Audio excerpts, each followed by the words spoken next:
In the vast, untamed expanse of Montana, where the rugged peaks pierce an endless sky and ancient forests whisper tales of forgotten eras, a primal beauty endures.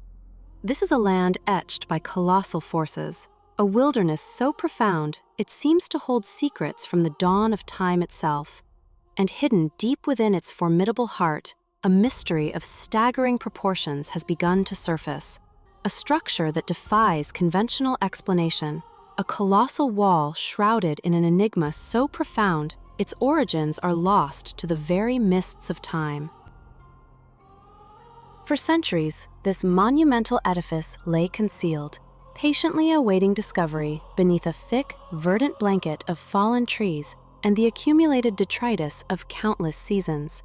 It was a silent sentinel, bearing witness to the relentless march of eons, its very existence unknown to the modern world. Now, emerging from the deep shadows of its long concealment, it challenges our fundamental understanding of history, of geology, and of the very forces that shaped our planet. This is the Sage Wall. Is it a breathtaking marvel of nature, a testament to the Earth's raw power, or does it stand as an enduring monument to a lost civilization, an advanced culture whose legacy has been all but erased from human memory? Deep within the remote, mountainous wilderness of Montana, nestled amongst peaks that guard their secrets fiercely, lies this structure that utterly defies conventional explanation. For untold generations, it remained hidden, shielded beneath a dense canopy of ancient trees and thick, impenetrable foliage, virtually unknown to all but the most elusive wildlife. This is the Sage Wall, a massive, monolithic alignment of granite blocks stretching across the rugged landscape in a remarkably, almost impossibly, straight line.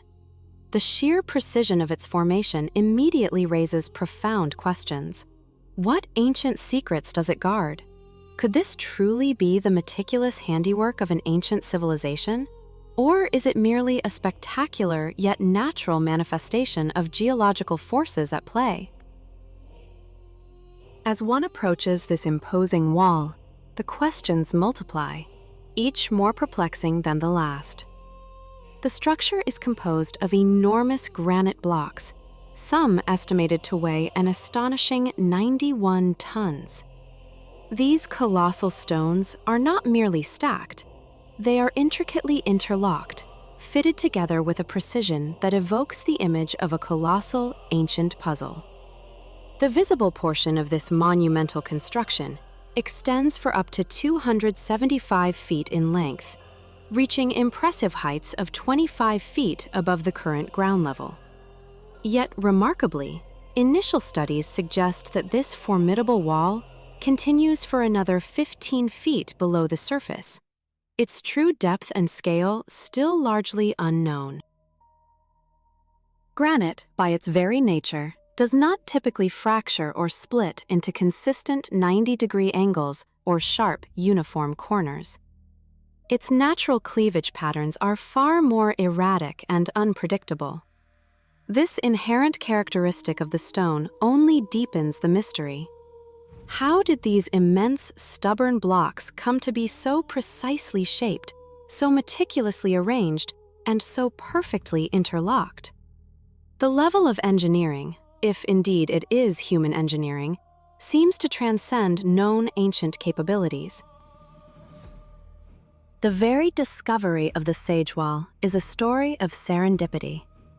Christopher Borton and Linda Welsh, the current landowners, lived for years unaware of the monumental secret hidden beneath their property. It was only when they decided to clear a portion of their land, pushing back the encroaching wilderness, that the wall began to reveal itself. This extraordinary discovery immediately sparked a wave of intense curiosity and fervent speculation amongst researchers, and the wall's unique features, its astonishingly straight lines, its sharply angular formations, and particularly the mysterious protruding knobs found on the surfaces of many of its stones, bear an unsettling and striking resemblance to ancient megalithic sites found in distant lands. Echoes of structures in Peru, Egypt, and other corners of the world resonate here in the heart of Montana. Is it conceivable that a connection exists across continents and millennia? Could this wall be the enduring legacy of an advanced civilization, one lost to the relentless currents of time, its knowledge and technology far surpassing what we currently attribute to the ancient world? Independent researcher Michael Collins, known for his extensive documentation on the YouTube channel Wandering Wolf, was among the first to meticulously study and document the Sage Wall. He was reportedly astonished by the sheer number of enigmatic knobs adorning the surface of the stones, features that are not only inexplicable, but are also commonly observed on megalithic structures across the globe, from the Andes to the Nile. But what profound purpose did these peculiar knobs serve in their original design? And, perhaps even more importantly, why would such distinctive, globally recurrent features manifest here, in the remote wilderness of Montana, thousands of miles from any known ancient high culture? The Sage Wall stands as a profound question mark etched into the landscape, a silent challenge to our established narratives of history and human ingenuity. It forces us to confront the possibility that the past is far more complex, far more mysterious than our textbooks would lead us to believe. In the face of such an enigma, one must wonder how many other secrets still lie buried, waiting for the patient hand of discovery to unveil them, forever altering our perception of what was, what could have been, and what truly remains unknown. Deep within the rugged embrace of the landscape, an ancient secret begins to yield its silent test channels and additional walls. These structures, fashioned from tightly fitted stones, exhibit an astonishing precision, aligning in exact, unwavering straight lines across the terrain. Such uniformity speaks not of nature's random hand, but of deliberate design and sophisticated engineering. Further examination revealed stones bearing distinct artificial modifications. Incisions, cuts, and grooves, deeply etched into the ancient rock, bear an uncanny resemblance to the intricate masonry techniques employed by advanced civilizations of antiquity. These markings suggest the use of tools and a level of craftsmanship far beyond what one might expect from a pristine wilderness. Could this entire expanse have once been a sprawling prehistoric complex, now largely collapsed and eroded by millennia of wind, water, and ice, leaving only these enigmatic fragments? Above the primary Sage Wall, a remarkable phenomenon captivates the eye. Smooth, perfectly straight chutes descend the mountainside, their surfaces eerily reminiscent of polished concrete. Their unnatural linearity and refined finish stand in stark contrast to the surrounding natural geology. Were these the remnants of sophisticated water channels, meticulously engineered by ancient hands to harness or redirect vital resources across a long-vanished landscape? Adding another profound layer to this unfolding enigma, numerous stones scattered across the area bear distinctive round depressions, known to archaeologists as cup marks. These simple yet globally prevalent cavities represent one of the oldest forms of rock art found across the planet. Their precise purpose remains shrouded in mystery, speculated to be anything from astronomical markers to ritualistic offerings or territorial declarations. Yet their undeniable presence here unequivocally points to a sustained human occupation and a rich symbolic culture. As the compelling evidence mounted, the landowners, recognizing the profound significance of their discovery, assembled a dedicated team of scientific experts. Geologists, archaeologists, and other specialists converged on the site, deploying cutting-edge technology, including ground-penetrating radar and magnetic susceptibility testing, to probe the secrets hidden beneath the surface. Their investigations yielded startling results. The granite blocks forming the core structures exhibited an unusual and pronounced level of magnetism, a highly uncommon trait for granite. Magnets, when brought near, adhered firmly to the vertical walls, suggesting either a unique geological anomaly or, more intriguingly, an artificial alteration of the stone's inherent properties. Furthermore, the ground-penetrating radar scans unveiled a perfectly flat foundation beneath the main wall, an impeccable subsurface platform that defied natural formation. This precision strongly suggested deliberate construction, a monumental undertaking requiring advanced planning and execution. Could these extraordinary findings indeed indicate that the wall was engineered by humans possessing a knowledge base far exceeding conventional understandings of prehistoric capabilities? The extraordinary nature of the site inevitably drew the attention of Dr. Semir Osmanagić, a controversial yet influential figure renowned for his pioneering work on the Bosnian pyramid complex. After an extensive personal visit to the Sage Wall, Dr. Osmanagić delivered a definitive conclusion. The site, in his expert judgment, is orientation perfectly aligned to face the winter solstice sunrise, a characteristic shared by countless ancient megalithic sites across the globe, from Newgrange to Stonehenge. This celestial alignment speaks volumes. Could such an intricate astronomical understanding, embedded within the very architecture of the structure, truly indicate a sophisticated grasp of cosmic cycles by its ancient builder? Dr. Osmanagić advanced an even more provocative hypothesis, suggesting that the wall might predate the end of the last ice age, placing its construction at an astonishing age of over 11,700 years ago. If this chronology holds true, it implies that whoever engineered this monumental structure must have possessed a level of advanced technology and societal organization that has since been tragically lost to the annals of recorded history. The strategic geographical location of the wall only deepens the intrigue.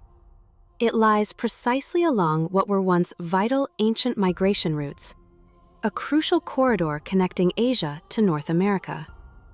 During the last glacial maximum, this narrow passage was precisely situated between the colossal Cordilleran and Laurentide ice sheets that once dominated the continental landscape. This was a critical artery for early human movement. Moreover, the surrounding area is exceptionally rich in diverse mineral deposits, including the discovery of the largest quartz crystal ever found in Montana. Was the Sage Wall, therefore, not merely a structure, but an essential prehistoric nexus, a focal point for early human occupation, resource extraction, and perhaps even spiritual or ceremonial activities? Yet a critical question lingers. If this wall is indeed a fragment of a massive prehistoric megastructure, a testament to an advanced civilization, why have we not discovered more definitive megalithic sites in its immediate vicinity? The answer, perhaps, is that we are only just beginning to look. Indeed, other compelling formations have begun to emerge, hinting at a larger, interconnected network. Among these is the Tysa Dolmen, an intriguing structure found nearby. This formation bears a striking resemblance to the enigmatic dolmens discovered across vast stretches of Europe and Asia.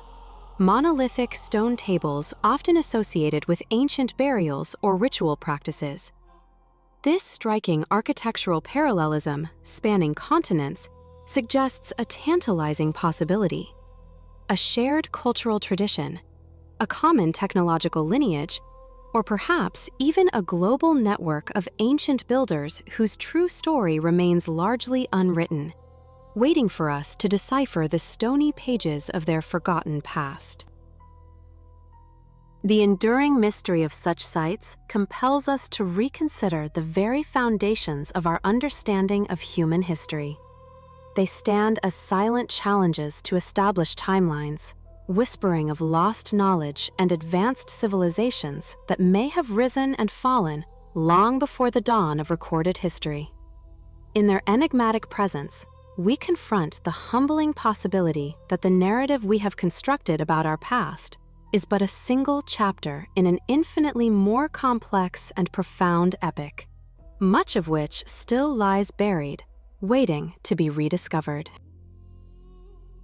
Massive stones, meticulously, this enigmatic structure, known as the Tysa Dolmen, features a colossal horizontal capstone weighing potentially many tons, resting precariously atop several vertical supporting stones. Beneath this monumental canopy, a small enclosed chamber is formed, evoking ancient burial sites or ceremonial spaces found across the globe. Could this formidable arrangement of rock, defying simple explanation, represent compelling new evidence of an advanced ancient civilization once thriving on the North American continent? The architect of this provocative hypothesis is Dr. Semir Osmanagić, a researcher renowned for challenging conventional archaeological narratives. Dr. Osmanagić's meticulous observations at the Tysa Dolmen revealed a geological anomaly. The stones exhibit vertical fracture patterns, a characteristic highly unusual in natural rock formations. Typical lines of weakness. The verticality of the Tysa Dolmen's stone breaks suggests an external, deliberate force.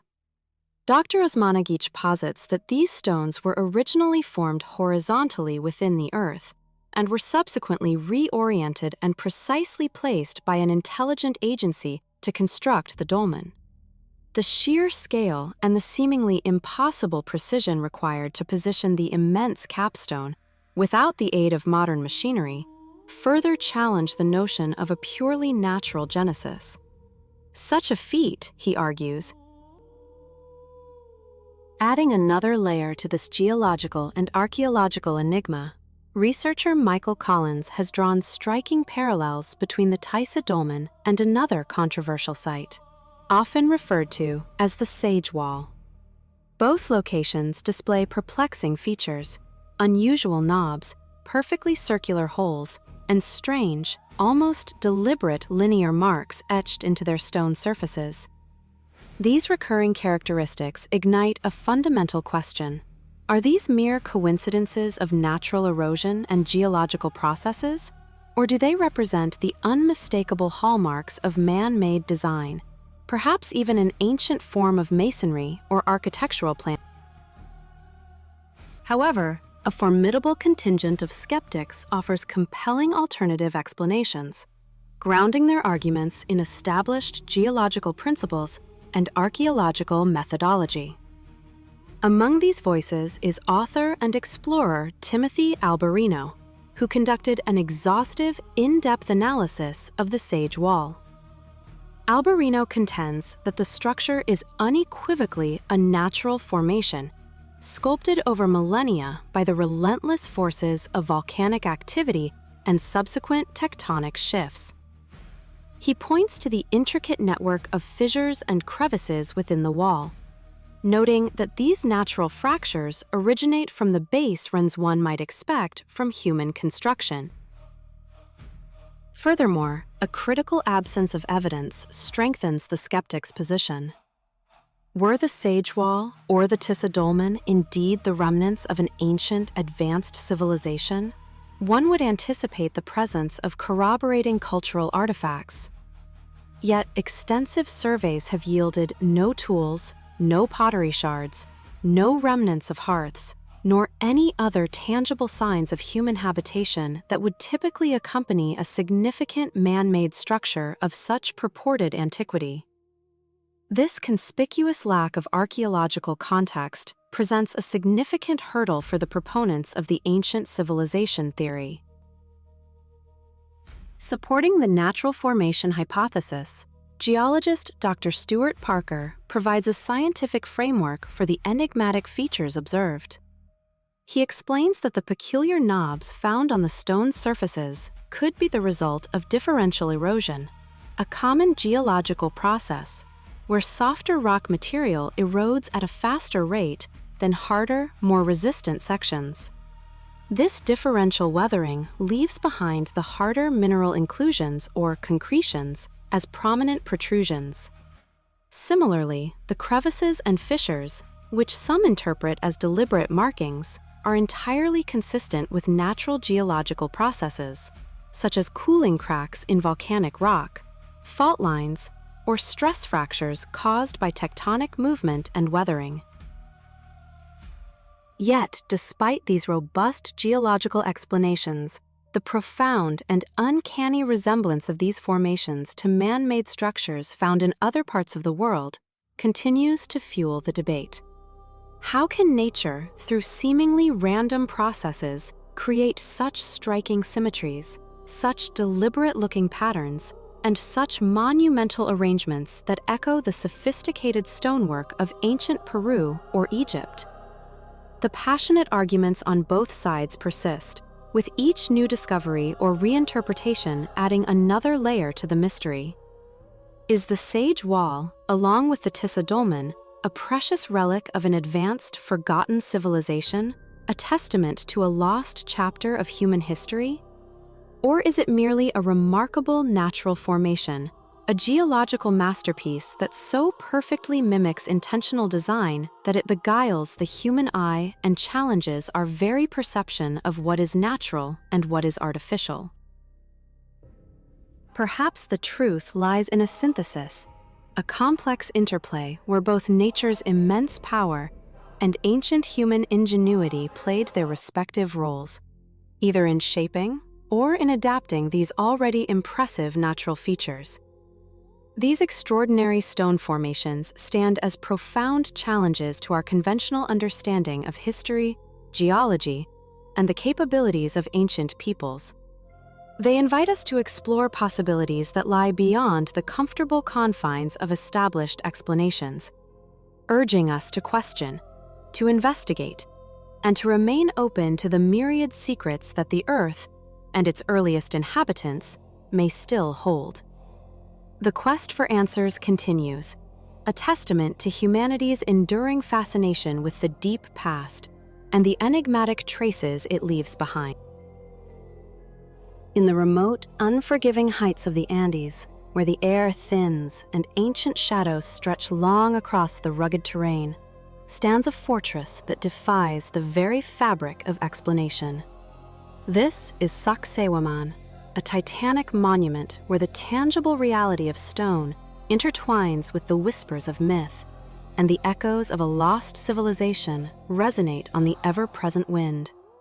Its very name, Sacsayhuaman, a guttural cadence, seems to vibrate with an inherent power, a profound and ancient mystery. The colossal walls of this Andean marvel are not merely constructed. They are meticulously assembled from individual stones, some weighing hundreds of tons, others estimated to exceed 200. These megaliths, carved with astonishing precision, fit together with such exactitude that not even a blade of grass can be inserted between them, a testament to an ancient knowledge that appears to transcend the known laws of time and modern physics. How could a civilization, one without the benefit of modern tools, without even the fundamental mechanical advantage of the wheel, conceive and execute such an architectural wonder?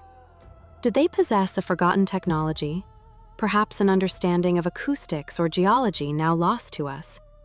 Or were their methods so ingenious, so labor-intensive, that they simply baffle our 21st century minds? The intricate polygonal masonry, designed to withstand the region's frequent seismic activity, speaks of a sophistication that challenges conventional narratives of pre-Columbian engineering. Furthermore, whispers persist among researchers of subtle astronomical alignments embedded within Sacsayhuaman's design, suggesting a profound connection to the cosmos, a celestial blueprint guiding its earthly construction.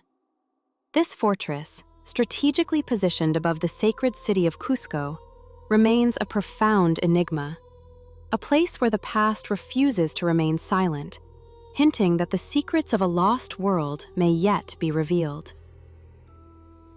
Yet, Sacsayhuaman is not an isolated anomaly in the grand tapestry of human history. Across continents, other civilizations have risen and fallen, leaving behind equally profound, if different, mysteries. Consider the enigma of the Indus Valley civilization. For millennia, its existence remained utterly unknown to the modern world, buried beneath the shifting sands of time, until its accidental rediscovery during the construction of a railway in the mid-19th century. What emerged from the earth was a revelation, a sophisticated culture dating back approximately 5,000 years, possessing a fully developed written script. This discovery dramatically pushed back the accepted timeline for complex urban societies in the Indian subcontinent. The script of the Indus Valley civilization, etched onto seals and pottery, is a treasure trove of potential information. Yet it remains stubborn. There is no equivalent key for the Indus script. Not a single bilingual inscription has been found that could bridge the gap between this ancient language and any more recent tongue. It is a profound historical irony. A civilization that clearly invested in recording its thoughts, its commerce, its beliefs, has had its voice silenced across the millennia. If one were to truly wish to transmit vital information to a distant future, to ensure its preservation against the ravages of time and the erosion of understanding, merely writing it down, as the Indus people did, might not be the smartest strategy. The very act of inscription, without a universally understood context or a decipherment key, becomes a barrier rather than a bridge. Welcome, then, to Mohenjo-Daro, one of the largest and most astonishing settlements of the Indus Valley civilization. A marvel of prehistoric urban planning, now buried deep within modern-day Pakistan. Since its rediscovery, we have been compelled to accept that civilization in this region is at least 5 millennia old, a testament to human ingenuity far predating many previously accepted benchmarks. Mohenjo-Daro, a name that translates evocatively to Mound of the Dead in the local Sindhi language, hints at the profound mysteries still interred within its ancient layers, offering a unique, if partial, glimpse into one of the world's earliest and most advanced urban societies. Situated in the Sindh province, Mohenjo-Daro is a pivotal archaeological site of the Indus Valley, also known as the Harappan civilization. Its layout alone speaks volumes, a meticulously planned city, organized on a grid system, with remarkably consistent brick sizes across its vast expanse. This suggests a powerful central authority, capable of enforcing strict standards and coordinating immense public works. We can unravel the secrets of its sophisticated drainage systems, a feat of engineering unparalleled for its era. Covered drains ran beneath the streets, carrying waste away from residential areas, a testament to an advanced understanding of sanitation and public health. The iconic Great Bath, a large rectangular tank lined with bitumen to prevent water seepage, suggests a ritualistic purpose, a communal space for purification or religious ceremonies. But what other secrets might have existed within this magnificent city over 4,000 years ago? What stories do its undeciphered seals conceal? What were the beliefs, the social structures, the daily lives of its inhabitants? We are merely touching the edge of a colossal mystery.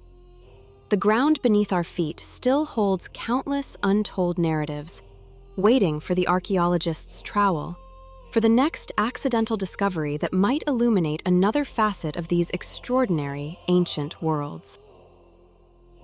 From the inexplicable precision of Sacsayhuaman's megalithic walls to the silent script of Mohenjo-Daro, humanity's past is punctuated by profound enigmas. These sites stand as monumental questions, challenging our assumptions about ancient capabilities and the very trajectory of human progress. They are enduring reminders that history is not a closed book, but an unfolding narrative, constantly reshaped by new discoveries, urging us to confront the humbling truth that much of our shared heritage remains veiled, its deepest secrets still locked away in stone, in script, and in the profound silence of forgotten millennia. In 1922, amidst a sweeping archaeological survey of the Indian subcontinent, an undertaking by the Archaeological Survey of India, an extraordinary discovery began to unfold. Rakhaldas Bandyopadhyay, known to history as R.D. Banerjee, a superintendent within the survey, ventured into the Larkana district. His initial assessment led him to believe he had stumbled upon the remnants of a Buddhist stupa, a familiar form of ancient monument. Yet, as further investigation peeled back the layers of earth and time, a truth far more profound emerged. What lay beneath was not merely a Buddhist relic, but the sprawling ruins of an ancient city, a metropolis of unprecedented scale and sophistication, predating any known Buddhist settlements by millennia.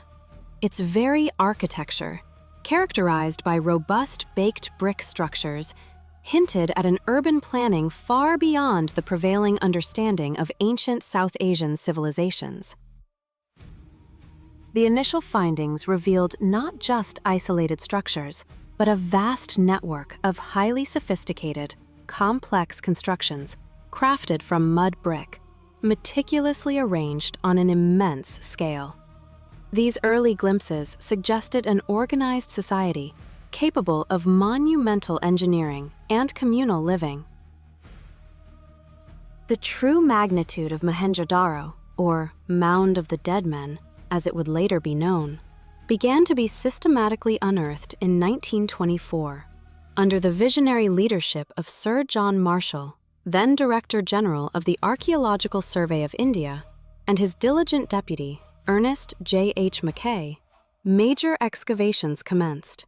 Their efforts, spanning years, unveiled an advanced urban center, meticulously entil granaries, and impressive public baths. Each feature served as a testament to a highly organized, technologically adept society, challenging every preconceived notion of early human civilization in the region. Marshall's methodology was revolutionary for its era. He pioneered a systematic, grid-based trench-digging approach, allowing for an unprecedented clarity in understanding the city's intricate layout and the relationships between its various structures.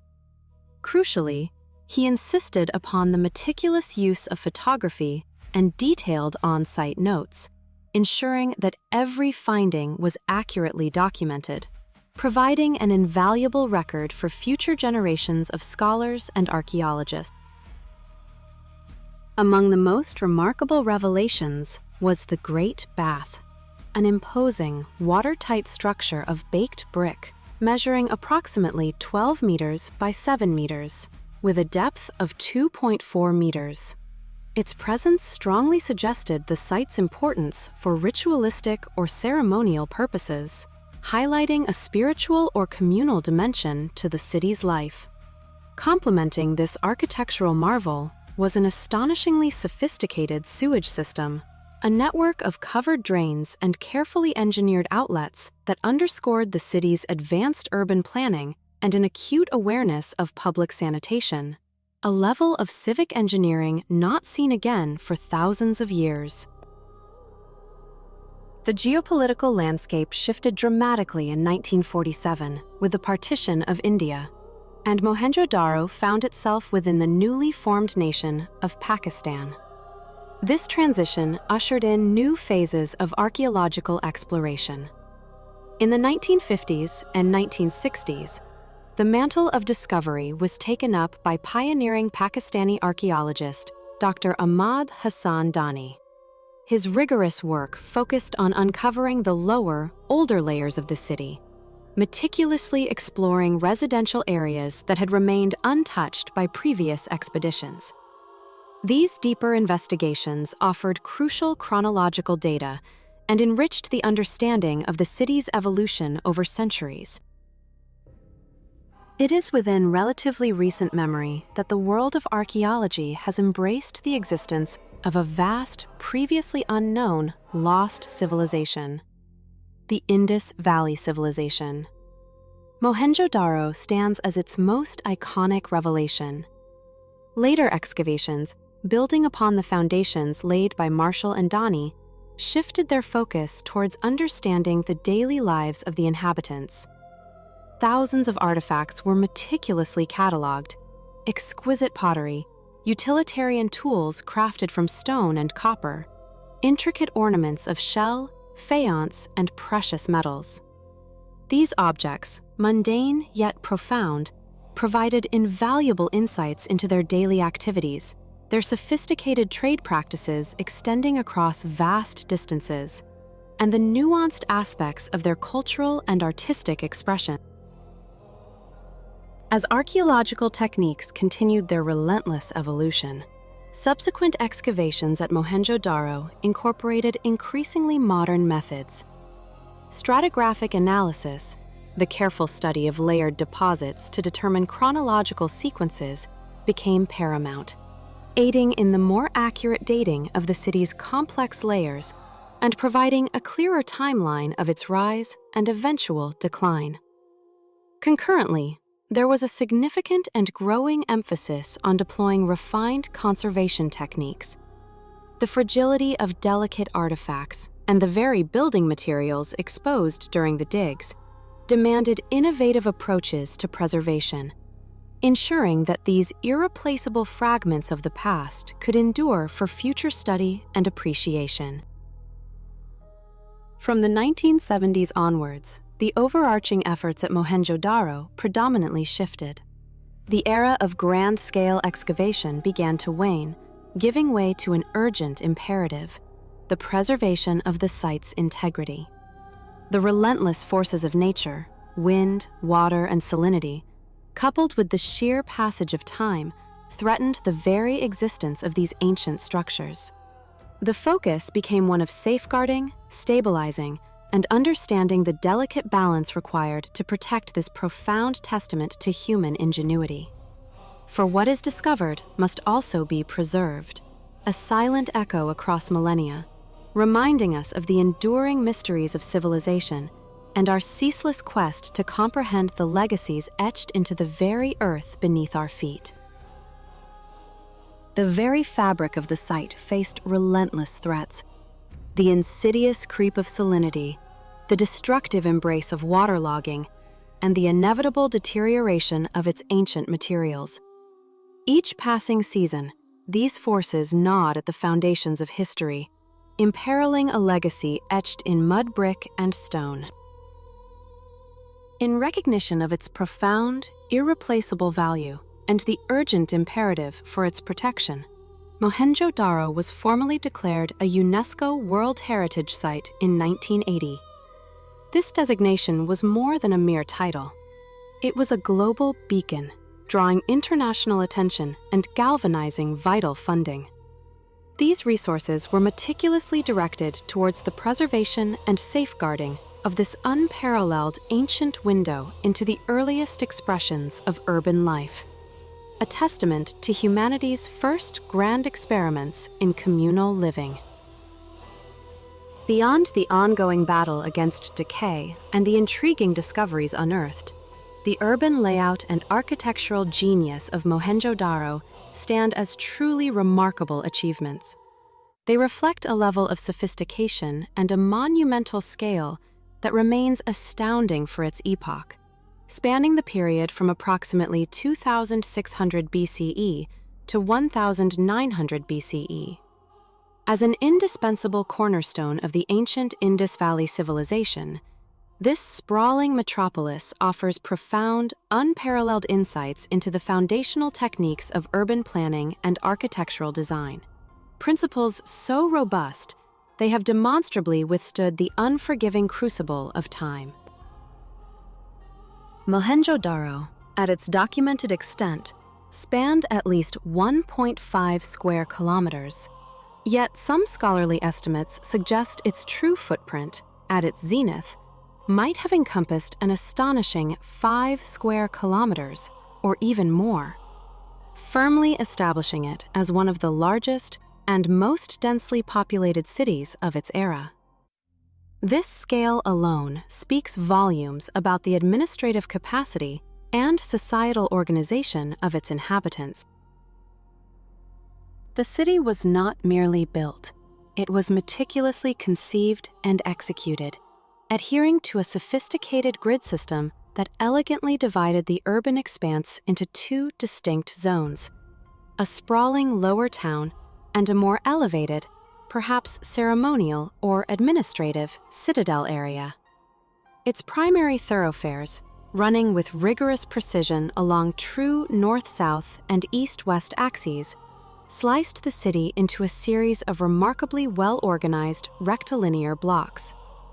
This geometric precision unequivocally demonstrates the ancient urban planners' keen, almost prescient grasp of fundamental design principles of order, efficiency, and aesthetic coherence. Residential blocks, too, were designed with an almost obsessive precision. This was not merely for structural integrity, but to ensure a striking uniformity of appearance from the outside, hinting at a strong civic aesthetic, or perhaps even municipal regulation. Crucially, each dwelling enjoyed direct, seamless access to the sophisticated street-side drainage infrastructure. This deliberate integration reflects a highly controlled and centralized approach to urban development, a profound adherence to what can only be described as proto-municipal regulations governing public health and order. It suggests a society where collective well-being was intrinsically linked to individual dwelling design. Can knowledge, profound and practical, truly be preserved and passed down through the millennia? Does the ingenuity of one age echo in the innovations of another? Mohenjo-Daro offers a resounding affirmation. The city's drainage system, a marvel of ancient engineering, was extraordinarily advanced for its era, a testament to a civilization deeply concerned with sanitation and public health. Every single house was meticulously connected to a larger street-side drainage channel, not directly, but through individual, carefully constructed drainage pits. This ingenious setup showcases an early, yet undeniable, mastery in sanitary engineering, a sophisticated understanding of waste management that predates many later civilizations. These intricate drains, crafted from durable baked brick and sealed with a robust gypsum mortar, were not merely conduits. They incorporated strategically placed manholes at regular intervals, a foresightful provision for maintenance and cleaning. These are features that, even today, would not appear out of place in the most modern of urban infrastructures, underscoring the timeless brilliance of their design. The buildings of Mohenjo-Daro were primarily constructed using a combination of sun-dried and fired mud brick. The ubiquitous sun-dried bricks formed the bulk of the residential and civic structures, a testament to local resources and efficient construction techniques. However, for areas demanding superior resistance to moisture, such as the monumental baths and the extensive drainage structures, the more resilient baked bricks were exclusively employed. This discerning choice of materials reveals a nuanced understanding of environmental conditions and structural engineering, a pragmatic approach to building that ensured longevity where it mattered most. The architectural variety within the city was particularly notable, painting a vivid picture of a stratified yet integrated society.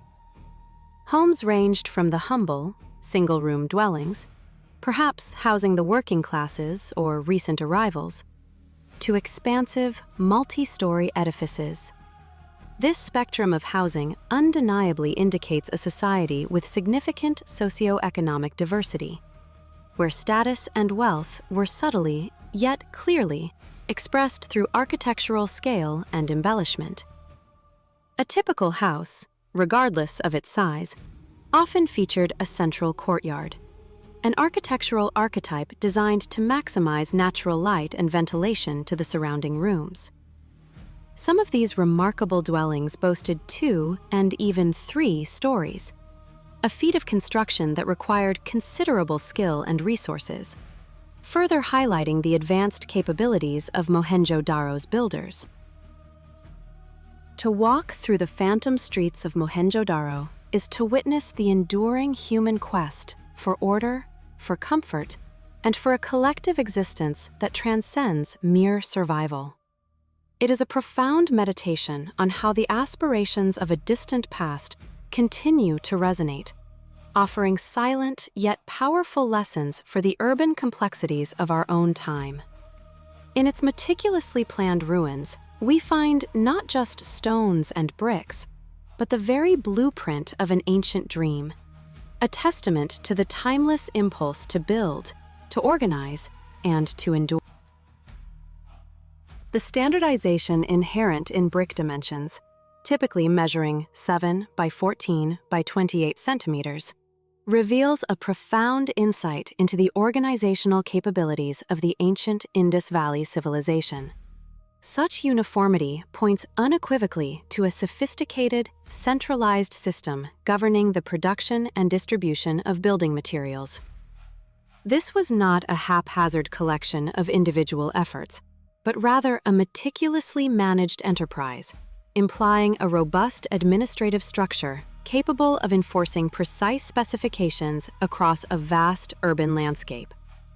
The sheer scale of construction, demanding millions of these identical bricks, necessitates a coordinated network of skilled laborers, material procurement, and logistical planning, all operating under a unified standard. For the vast majority of their construct lanes of the Indus region were abundantly blessed with clay, an ideal raw material for brickmaking.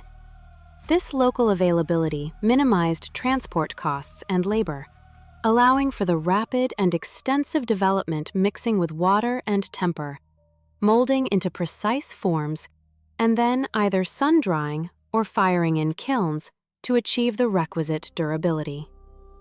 This localized yet standardized production was a cornerstone of their urban expansion. However, certain specialized elements demanded resources from further afield. The monumental stones, for instance, employed in the foundations or specific architectural features of key public buildings, represent a departure from the local clay economy. These substantial blocks, too heavy and large for easy transport, would have required significant effort to quarry, move, and integrate into the urban fabric. Their presence suggests a societal capacity for undertaking large-scale, long-distance, load-unique materials to the construction sites, underscoring their symbolic or structural importance. A compelling narrative unfolds when one contrasts the urban planning and architectural philosophy of Mohenjo-Daro with that of ancient Egypt, a civilization flourishing concurrently. While the Egyptians dedicated their immense resources and engineering genius to the construction of monumental, often funerary structures, the pyramids, temples, and colossal statues, hewn from massive stone blocks quarried distinctly different vision.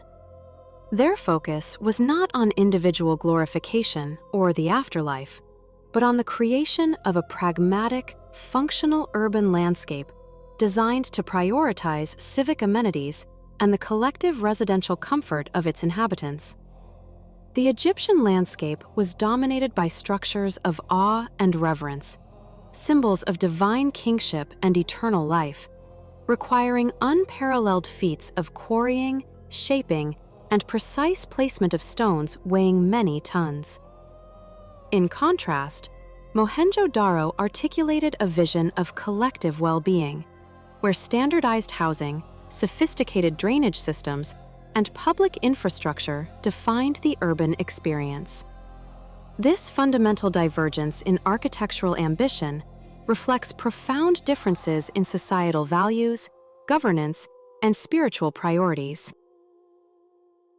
Beyond its sophisticated urban planning and meticulously engineered architecture, the archaeological site of Mohenjo-Daro has yielded an extraordinary array of artifacts. These tangible remnants offer invaluable insights into the cultural sophistication, artistic sensibilities, and technological advancements that characterized the enigmatic Indus Valley civilization. Each discovery acts as a silent witness, piecing together a mosaic of daily life, belief systems, and craftsmanship from a civilization that left no deciphered written history. Among these treasures, the dancing girl stands as an icon of ancient artistry. This captivating bronze figurine, a mere 10.5 centimeters in height, immortalizes a young girl in a remarkably dynamic and confident pose. One hand rests assertively on her hip, while the other dangles casually at her side, suggesting an uninhibited spirit and a moment captured in motion. The level of detail achieved in this miniature sculpture is nothing short of remarkable. Her intricate jewelry, including bangles adorning almost her entire arm, and a meticulously rendered hairstyle, speak volumes about a highly developed sense of aesthetics and the refined craftsmanship of the era. This small statue transcends its artistic merit. It stands as a testament to the advanced metalworking skills prevalent in the Indus Valley, specifically the sophisticated lost wax casting technique. Its discovery is particularly significant given that it is one of the very few metal artifacts unearthed at Mohenjo-Daro, hinting at the preciousness of metal, or perhaps the challenges of preservation over millennia. Another profoundly significant find is the enigmatic priest-king statue. This small, yet imposing steatite sculpture stands approximately 17.5 centimeters high. It depicts a male figure, seated in a posture of calm authority, adorned in an intricately engraved robe. The patterns on his garment, often interpreted as trefoil motifs, suggest a symbolic or ritualistic significance. A fillet encircles his head, a band that may once have secured a feather or other decorative element, further emphasizing his distinguished status. The sculpture's most striking features are its serene, almost meditative expression and the meticulous precision of its trimmed beard. These details convey not only a high standard of personal grooming, but also suggest a figure of considerable social or religious standing, perhaps even an embodiment of an idealized leadership. While scholars debate whether it represents a specific individual, many believe this figure symbolizes an ideal form of governance, one that seamlessly integrated both political authority and divine power, reflecting a unique synthesis of secular and spiritual leadership within the Indus societal structure.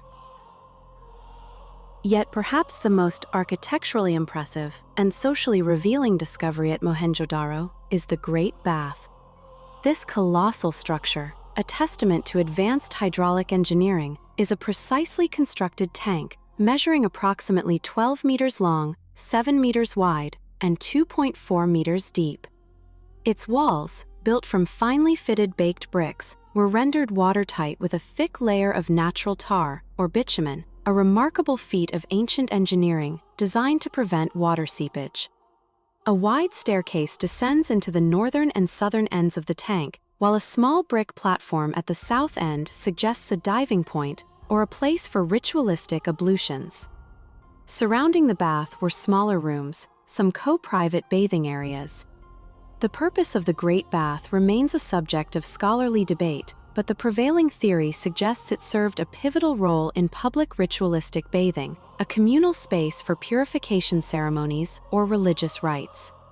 Its sheer scale and meticulous construction indicate a society that valued collective hygiene, ritual purity, and communal gatherings, placing a high premium on public infrastructure designed for the benefit of the entire populace.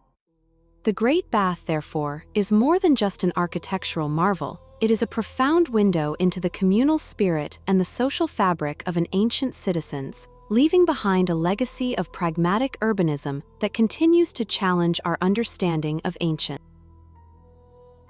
power, and societal values. Centrally positioned upon the elevated Citadel Mound, a monumental structure commands attention. This impressive pool, known today as the Great Bath, measures approximately 12 meters in length by 7 meters in width, descending to a depth of about 2.4 meters. Its construction speaks volumes of an advanced civilization. Meticulously cut and finely fitted baked bricks form its robust walls, meticulously sealed with a thick, impermeable layer of natural bitumen, a sophisticated waterproofing technique for its era, ensuring the integrity of this vital reservoir. Archaeological consensus suggests the Great Bath served not merely as a functional basin, but as a profound locus for ritual purification rites, deeply embedded within the civic and religious fabric of the ancient Indus people. Its very presence on the citadel, often reserved for significant public buildings, underscores its paramount importance within the urban landscape of Mohenjo-Daro. The engineering brilliance extended to its water management system. Ingeniously, the bath was replenished by a dedicated well, while an adjacent, meticulously constructed drain allowed for efficient emptying and cleaning, a testament to a highly organized and sophisticated approach to water resource management in a densely populated urban center. This foresight in sanitation and water provision highlights a level of urban planning rarely seen in the ancient world. Drawing parallels between the Great Bath of Mohenjo-Daro and the Grand Roman Baths offers fascinating insights into divergent yet convergent societal hygiene. They stood as central pillars of social and religious life. These sprawling complexes served as vibrant gathering places for communal interaction, intellectual discourse, physical exercise, and, indeed, ritual practices, reflecting a universal human need for shared public spaces. Yet, the Roman architectural and engineering achievements often manifested in greater complexity. Roman baths typically boasted a series of rooms maintained at varied temperatures: the frigidarium for cold plunges, the tepidarium for lukewarm relaxation, and the caldarium for intense heat. They incorporated pioneering technologies, such as elaborate steam baths and the revolutionary hypocaust system of underfloor heating, demonstrating a distinct scale of ambition and a different trajectory in engineering advancements, often fueled by the availability of specialized labor and materials. An intriguing and compelling theory concerning Mohenjo-Daro's enduring significance within the broader Indus Valley civilization is the hydraulic hypothesis. This proposition posits that the city functioned as a pivotal religious and administrative hub, strategically positioned to coordinate the intricate management of an extensive and vital network of irrigation canals. In a region where the lifeblood of agriculture depended entirely on the controlled distribution of water, such a centralized authority would have been indispensable. This hypothesis further suggests that the city's leadership wielded a dual mandate, embodying both potent political and profound religious authority. Such a unique blend of power would have been absolutely crucial for the effective governance and meticulous management of the precious water resources, without which sustained agriculture in the arid Indus Plain would have been utterly impossible. The Great Bath, in this context, could be seen as a symbolic and functional representation of this water-centric authority. Across the vast, undulating sands of time, they rise. Or rather, they rose. These colossal monuments stand as eternal testaments to human ambition, audacious expressions of civilizations that dared to reach for the heavens, to etch their indelible mark upon the very fabric of existence. But what truly transpires when these titans, these bastions of human achievement, ultimately fall? When their meticulously crafted stone crumbles to dust, when their once vibrant legends slowly fade into the silent whispers of forgotten lore. We, the inheritors of this fleeting present, stand perpetually in the profound shadows of these vanished wonders, forever haunted by the spectral echoes of what once was. Imagine, if you will, the unparalleled grandeur of ancient Babylon. It's that pulsed with an unparalleled vitality, a beacon of power and innovation, now tragically reduced to little more than a collection of scattered ruins and faint whispers carried on the desert wind. Or picture the enigmatic city of Aksum, nestled deep within the heart of ancient Ethiopia. Its colossal, monolithic obelisks, intricately carved and reaching skyward, standing as silent, stoic sentinels. Their precise purpose, their exact function, and the ultimate, perplexing reason for their mysterious decline remain profoundly shrouded in the mists of time, each a tantalizing yet frustratingly incomplete puzzle piece in the grand, unfinished tapestry of human history. What cataclysmic events, what forgotten wars waged in distant ages, or what relentless, unforgiving natural disasters could have possessed the sheer, overwhelming power to bring these mighty, seemingly invincible structures, and indeed the civilizations that birthed them, so utterly to their knees? We journey now into the profound depths of the past, seeking to uncover the long-held secrets hidden within these ancient, weathered stones, to decipher the silent narratives they still whisper, and to confront the most fundamental question: what truly became of these lost giants, and what enduring lessons do their magnificent ruins still impart to us across the millennia? Consider the breathtaking ancient city of Petra, nestled in the rugged heart of modern-day Jordan. Not built, but meticulously carved, hewn directly into the very essence of the rose-colored sandstone cliffs, a testament to an astonishing fusion of human ingenuity and nature's raw power. It is a city that once thrived, a vital nexus of trade and culture, yet even its formidable rock-hewn resilience could not defy the inexorable march of time, reminding us that even the most enduring monuments are ultimately transient, mere fleeting imprints on the vast canvas of eternity. For in the end, all human endeavors, no matter how grand, are but temporary assertions against the ceaseless flow of time, destined to eventually yield to the earth from which they arose. Petra. Once a thriving metropolis, a vibrant testament to the unparalleled ingenuity of the Nabatean civilization, carved directly into the rose-red cliffs of what is now modern-day Jordan, this architectural marvel was far more than a mere settlement. With its intricate, Hellenistic-inspired facades and elaborate rock-cut tombs, Petra served as an indispensable nexus, a vital hub for the caravan trade that crisscrossed the ancient world, facilitating the exchange of precious spices, exotic silks, and aromatic incense. It was a crucible of cultures, a city where wealth flowed as freely as the carefully managed desert waters that sustained its burgeoning population. But even the most formidable empires and their grandest cities are vulnerable to the capricious whims of nature and the relentless march of time. Disaster struck with cataclysmic force in the year 363 Anno Domini, when a devastating earthquake ravaged Petra. The very bedrock that had cradled its existence now betrayed it, leaving much of the magnificent city in ruins, its carved monuments fractured, its sophisticated water systems shattered.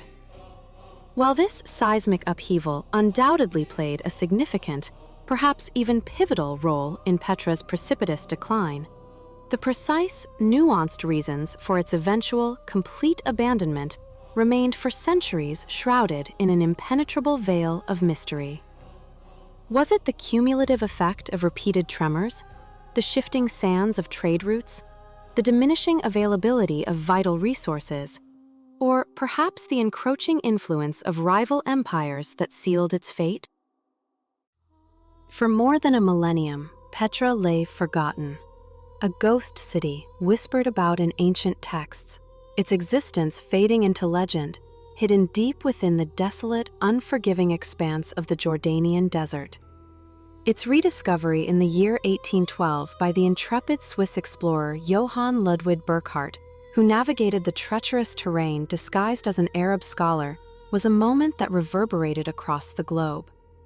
This remarkable find, a revelation of unparalleled archaeological significance, brought Petra back into the world's collective consciousness, sparking a renewed, fervent interest in this ancient wonder and igniting the imaginations of explorers, historians.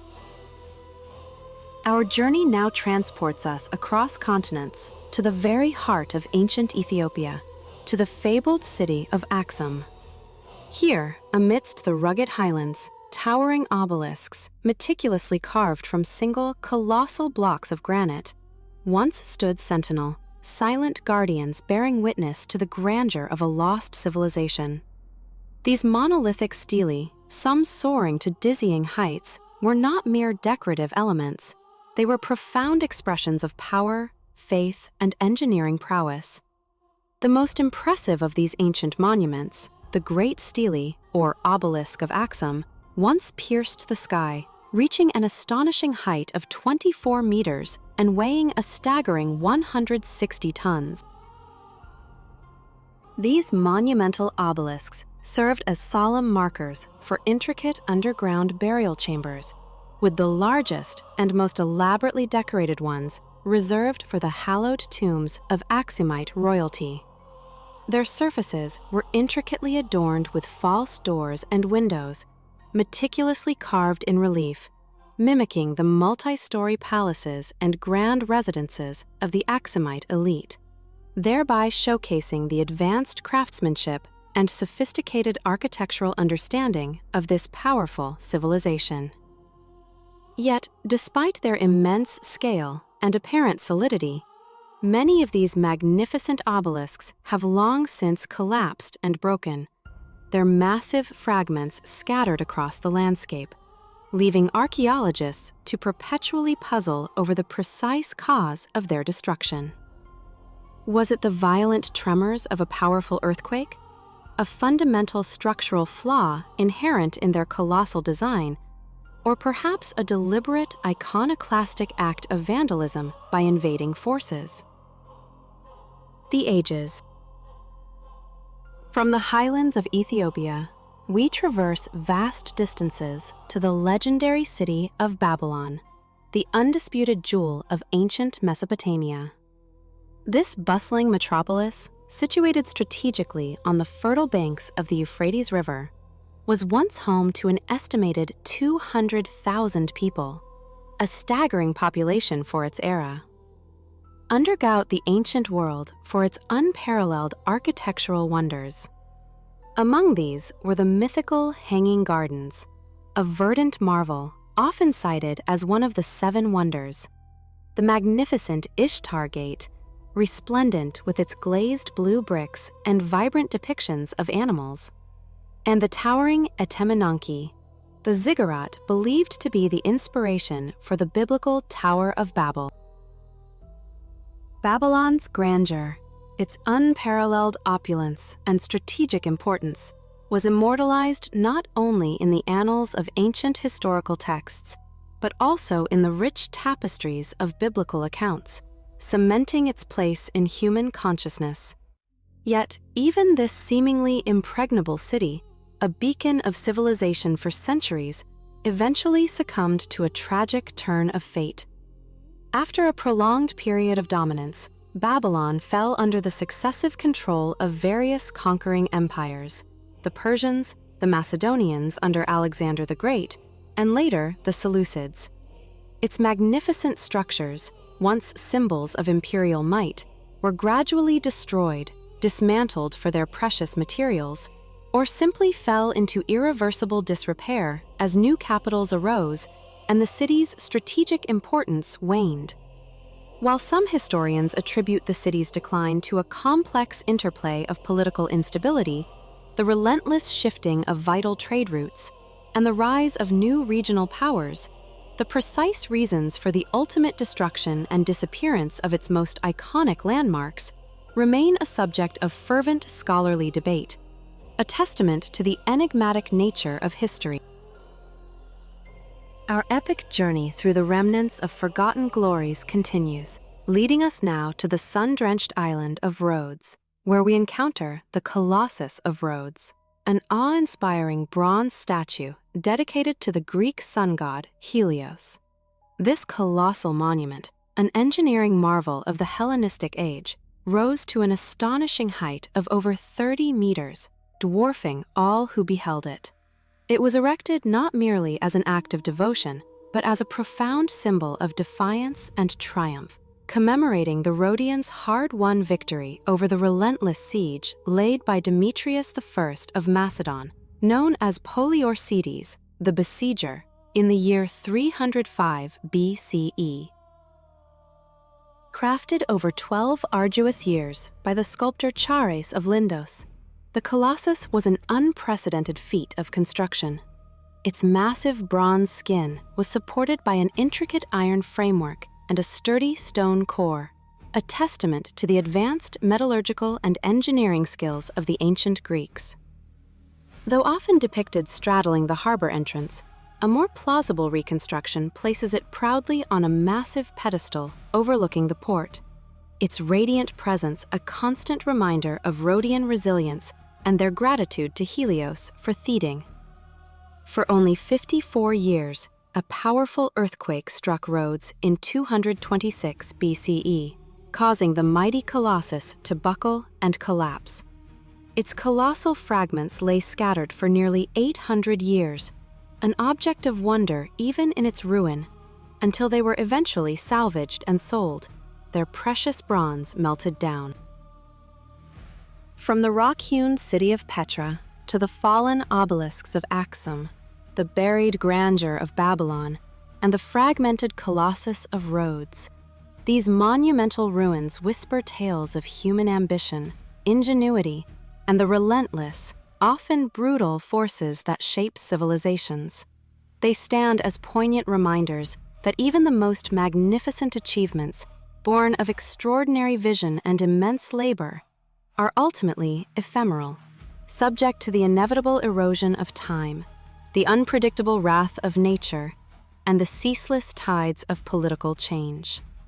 Yet, in their very decay, they offer us an enduring legacy, a profound understanding of our past, a humbling perspective on our present, and an eternal challenge to comprehend the delicate balance between creation and destruction that defines the human experience. The colossal statue of Rhodes, a monumental bronze figure, once dominated the Aegean horizon, earning its place as the tallest statue in the ancient world. It stood as a magnificent testament to the audacity and unparalleled skill of its Hellenistic creators, embodying the spirit of a vibrant maritime power. For nearly 6 decades, the Colossus served not merely as a landmark, but as a potent symbol of Rhodes's formidable strength and unyielding resilience. Its reign, however, was tragically, and the mighty statue, reputedly standing over 100 feet high, snapped at its knees, crashing down to lie in colossal ruins for centuries, a fallen titan on the harbor shore. While this seismic event is universally accepted as the cause of the Colossus's demise, a lingering question persists. Why did the Rhodians, a people renowned for their determination, choose not to rebuild this magnificent wonder? Was it due to the prohibitive cost, the sheer logistical challenge, or perhaps a superstitious interpretation of an oracle's warning, suggesting that the gods themselves had struck down their gilded protector? The answers remain elusive, lost to the sands of time and the shifting priorities of a changing world. Our journey through the vanished wonders now returns to the sun-drenched shores of Egypt, to the legendary city of Alexandria, where the magnificent lighthouse of Alexandria once pierced the sky, its beacon illuminating the treacherous Mediterranean Sea. Erected on the small island of Pharos, this towering structure guided countless sailors for over 1,500 years, a testament to human ingenuity and a vital aid to navigation in an era before modern cartography. Its intricate design, featuring an internal spiral ramp and a complex system of polished bronze mirrors to amplify its light, represented the pinnacle of ancient engineering, truly a marvel of the classical world. Yet, even this enduring sentinel could not defy the relentless forces of nature. Its ultimate fate was sealed by a succession of powerful earthquakes, beginning in the 10th century and continuing through the 14th, which progressively weakened its massive foundations. While these seismic tremors initiated its decline, eroding its structure piece by piece over generations, the lighthouse of Alexandria's physical remains ultimately vanished in the year 1480. In a pragmatic yet poignant act, the Sultan of Egypt, Kate Bey, repurposed its monumental stones to construct a formidable fort, a new bastion of defense rising from the ruins of an ancient beacon.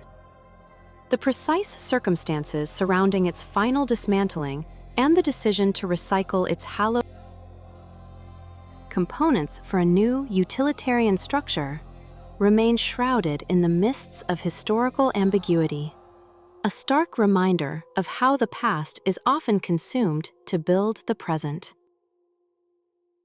From the vibrant port of Alexandria, we turn our gaze eastward to the ancient city of Halicarnassus in present-day Turkey. Here, the mausoleum at Halicarnassus once stood, not merely as a tomb, but as an unparalleled testament to profound love and breathtaking architectural grandeur. This elaborate funerary monument was commissioned by Artemisia II of Caria for her beloved husband and brother, Mausolus, a satrap within the mighty Achaemenid Empire. Conceived as a lasting tribute, it was adorned with an astonishing array of intricate sculptures and exquisite reliefs, crafted by the most celebrated Greek sculptors of the age, including Scopas, Bryaxis, Timotheus, and Leochares. The mausoleum's unparalleled beauty and artistic mastery earned it an undisputed place among the 7 wonders of the ancient world. But even such splendor was destined to be ephemeral. A relentless series of earthquakes, striking between the 12th and 15th centuries, gradually brought the magnificent structure crashing down, reducing its once proud edifice to scattered fragments of its former glory. While these seismic events are undeniably the primary culprits in its destruction, the exact sequence and intensity of the tremors that led to the mausoleum's complete obliteration remain an enduring mystery, pieced together only through archaeological discovery and fragmented historical accounts. Finally, we revisit the legendary city of Babylon, nestled in the heart of ancient Mesopotamia, to explore the most enigmatic of all the wonders, the Hanging Gardens of Babylon.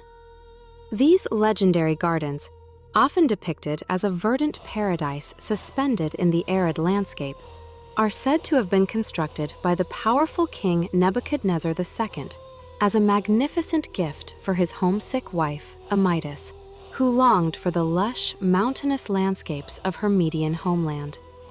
Ancient texts describe a breathtaking spectacle of terraced gardens rising in successive tiers, overflowing with exotic plants, cascading waterfalls, and an ingenious, complex irrigation system designed to lift water from the Euphrates River to the highest levels.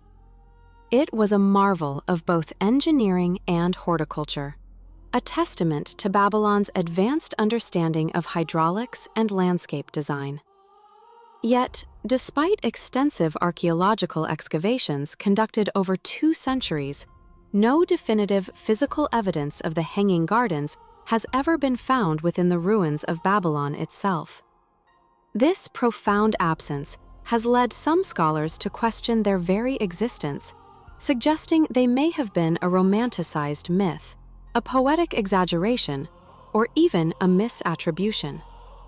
Others propose that they might have been located elsewhere, perhaps in the Assyrian city of Nineveh, or that their perishable nature simply left no enduring trace.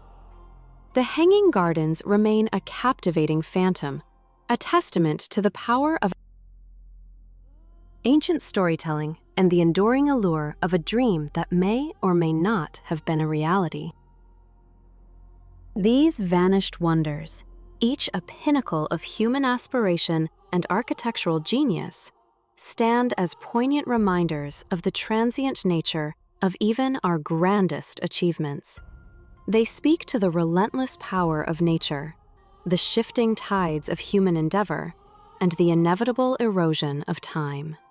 What remains is not always the physical structure, but the enduring story, the inspiration they ignited, and the profound questions they continue to pose about our place in the vast, unfolding tapestry of history. Perhaps in Nineveh, or perhaps they were utterly destroyed beyond recognition, their very existence dissolving into the sands of time. The profound absence of definitive archaeological evidence for the Hanging Gardens of Babylon only deepens the enigma, adding another layer of intrigue to this already fascinating ancient wonder. Was it a terraced paradise?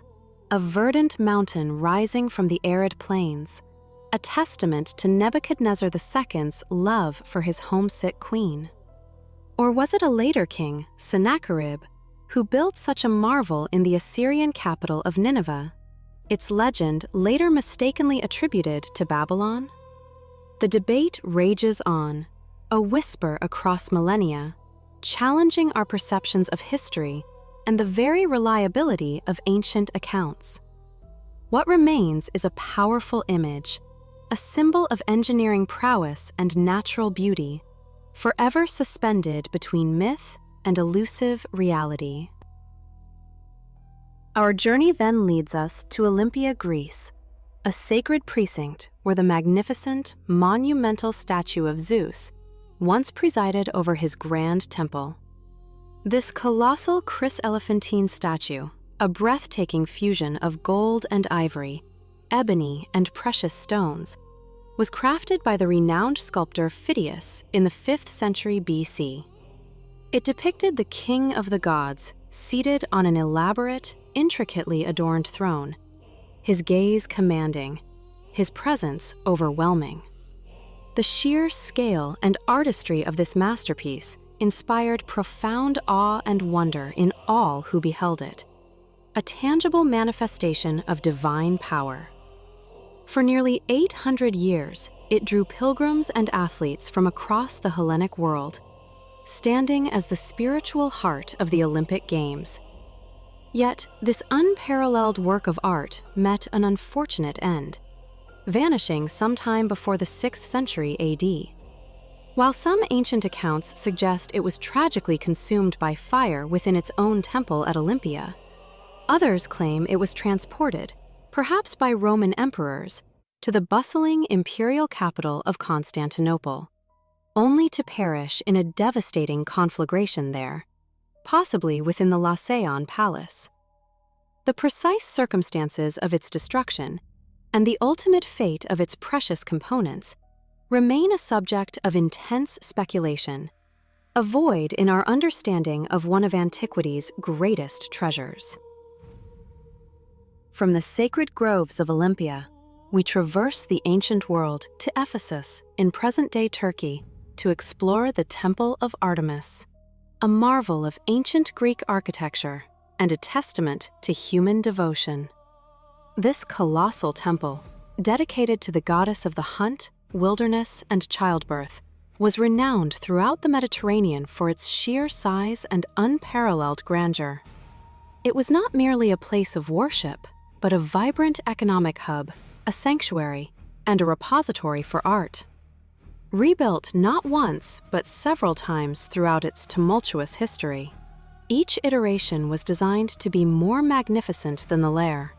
The Temple of Artemis faced repeated destruction, falling victim to deliberate acts of arson, devastating floods, and systematic looting.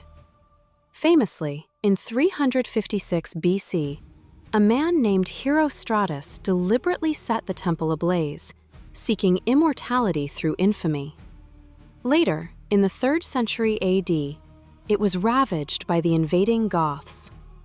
While the causes of its destruction are tragically well documented, the underlying reasons behind these repeated acts of vandalism and the temple's eventual, final abandonment remain veiled in the mists of time, a haunting question about human reverence and destruction. Finally, we arrive at the iconic Parthenon in Athens, Greece, a majestic temple dedicated to the goddess Athena, which stands as an enduring symbol of ancient Greek civilization and unparalleled architectural prowess. Conceived in the 5th century BC during Athens' Golden Age, it embodies the mathematical precision, artistic refinement, and philosophical ideals of a civilization that laid the foundations of Western thought. Its Doric columns, subtle optical refinements, and exquisite sculptural friezes represent the pinnacle of classical design. The Parthenon has witnessed a tumultuous history, enduring countless earthquakes, devastating fires, relentless wars, and even catastrophic explosions. In 1687, during a Venetian siege of the Acropolis, an Ottoman ammunition dump, tragically stored inside the Parthenon, was ignited by a Venetian mortar round. The ensuing explosion ripped through the ancient structure, causing immense and irreparable damage, transforming a sacred space into a tragic casualty of war. While many of these events have left indelible marks on the Parthenon, the exact reasons behind some of the damage, the loss of its original vibrant polychromy, and the systematic removal of its sculptural splendor, remain subjects of ongoing debate and historical inquiry. In the shadow of these crumbled giants, we have explored the ruins of ancient ambition, from Babylon's lost grandeur to the shattered colossus of Rhodes, each site whispering tales of vanished civilizations and the relentless, unstoppable march of time. Earthquakes, the ravages of war, and the slow, insidious decay of neglect have claimed these wonders, leaving behind not just stone and dust, but a haunting, profound mystery. Why? Why do these magnificent achievements, built with such immense effort and devotion, ultimately succumb to destruction, whether by the hand of nature or the hand of man? These unanswered questions, more than the ruins themselves, ignite our imagination and serve as a powerful reminder of humanity's fleeting achievements. Though shattered, though scarred, these megastructures endure, not merely as physical remnants, but as potent symbols of our enduring capacity to create, to inspire, and ultimately to confront the impermanence of all things. They stand as silent witnesses to the cyclical nature of human endeavor, reminding us that even the grandest monuments are but transient expressions against the backdrop of eternity.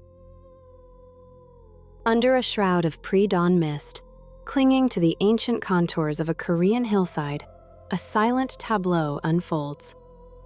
A team of seasoned archaeologists, accustomed to the subtle whispers of the past, finds themselves arrested by an impossible sight, a colossal stone slab, impossibly large, jutting from the earth. As their meticulous work begins, slowly unearthing the surrounding soil, the true, staggering scale of the structure emerges. This is no mere rock formation. but a gigantic prehistoric monument painstakingly assembled from boulders weighing hundreds of tons. The immediate, inescapable question hangs heavy in the cool morning air. How could an ancient culture, one leaving behind no written records, possessing no discernible heavy machinery, have conceived and constructed such an edifice? Today, we embark on a profound journey through Korea's most ancient mysteries, monumental structures that defy conventional explanation and challenge the very timeline of human history. From colossal stone tables scattered across the verdant countryside, standing as silent witnesses to forgotten eras, to a sacred mountain altar steeped in millennia of legend, each successive discovery peels back layers of time, revealing a past far more complex, more ingenious, and more awe-inspiring than we ever dared to imagine. These are the legacies of a people whose ambition was etched not in parchment, but in stone, prompting us to ponder what indelible marks we, too, will ultimately leave behind. Across the sprawling expanse of the Korean peninsula, an astonishing panorama of human endeavor awaits discovery. Tens of thousands of megalithic dolmens punctuate the landscape. Remarkably, boasts the highest concentration of these prehistoric megaliths anywhere in the world. An astounding count of approximately 35,000 known dolmens dot its terrain, a figure that dwarfs the numbers found in neighboring Kumbli monumental design. Several robust vertical standing stones, firmly rooted in the earth, provide the foundation for a single, massive horizontal capstone, together forming what appears, at first glance, to be a giant's stone table. Yet the term table scarcely conveys the true scale of these capstones. Some are genuinely titanic, defying easy comprehension. The most immense among them, the legendary Pingmai Dolmen, nestled in the Hwasun region, boasts a capstone estimated to weigh a staggering 280 tons. To truly grasp this immense mass, consider that it equates to the collective weight of some 200 modern automobiles. This makes it, unequivocally, the heaviest dolmen capstone ever discovered on Earth. To put that perspective into even sharper relief, the mere act of moving such a colossal boulder with today's most advanced heavy machinery would present an extraordinary challenge, demanding specialized equipment and meticulous planning. Yet here it rests, firmly positioned atop its supporting stones, placed there by human hands over 3 millennia ago. The precise methods by which these ancient peoples quarried such a gargantuan slab from its bedrock, transported it across what must have been incredibly difficult terrain, and then, most miraculously, lifted it to its elevated position during the Bronze Age, remain one of archaeology's most enduring and perplexing puzzles. What, then, were these mysterious, monumental structures truly for? While definitive answers remain frustratingly elusive, archaeologists generally converge on the theory that dolmens served primarily as tombs or ceremony ported by compelling evidence. Some dolmens have yielded human remains, often accompanied by precious grave goods. These artifacts offer tantalizing glimpses into the lives and status of the interred, including exquisite jade ornaments, finely crafted bronze daggers, and intricate pottery, all indicative of wealth, power, and a sophisticated material culture. However, the narrative woven by Korean dolmens is far from straightforward or consistently clear. This lack of uniformity deepens the mystery. While some sites reveal multiple skeletons, suggesting communal or family burial vaults, others contain no human remains whatsoever, despite their monumental scale. This intriguing inconsistency has fueled vigorous debate among experts, leading them to ponder whether these structures exclusively functioned as burial sites, or if they might have also served as sacred sacrificial altars, astronomical observatories, territorial markers, or perhaps even something else entirely, their true purpose now lost to the mists of time. Establishing a precise and cohesive chronology for these structures has also proven to be an immense challenge for researchers.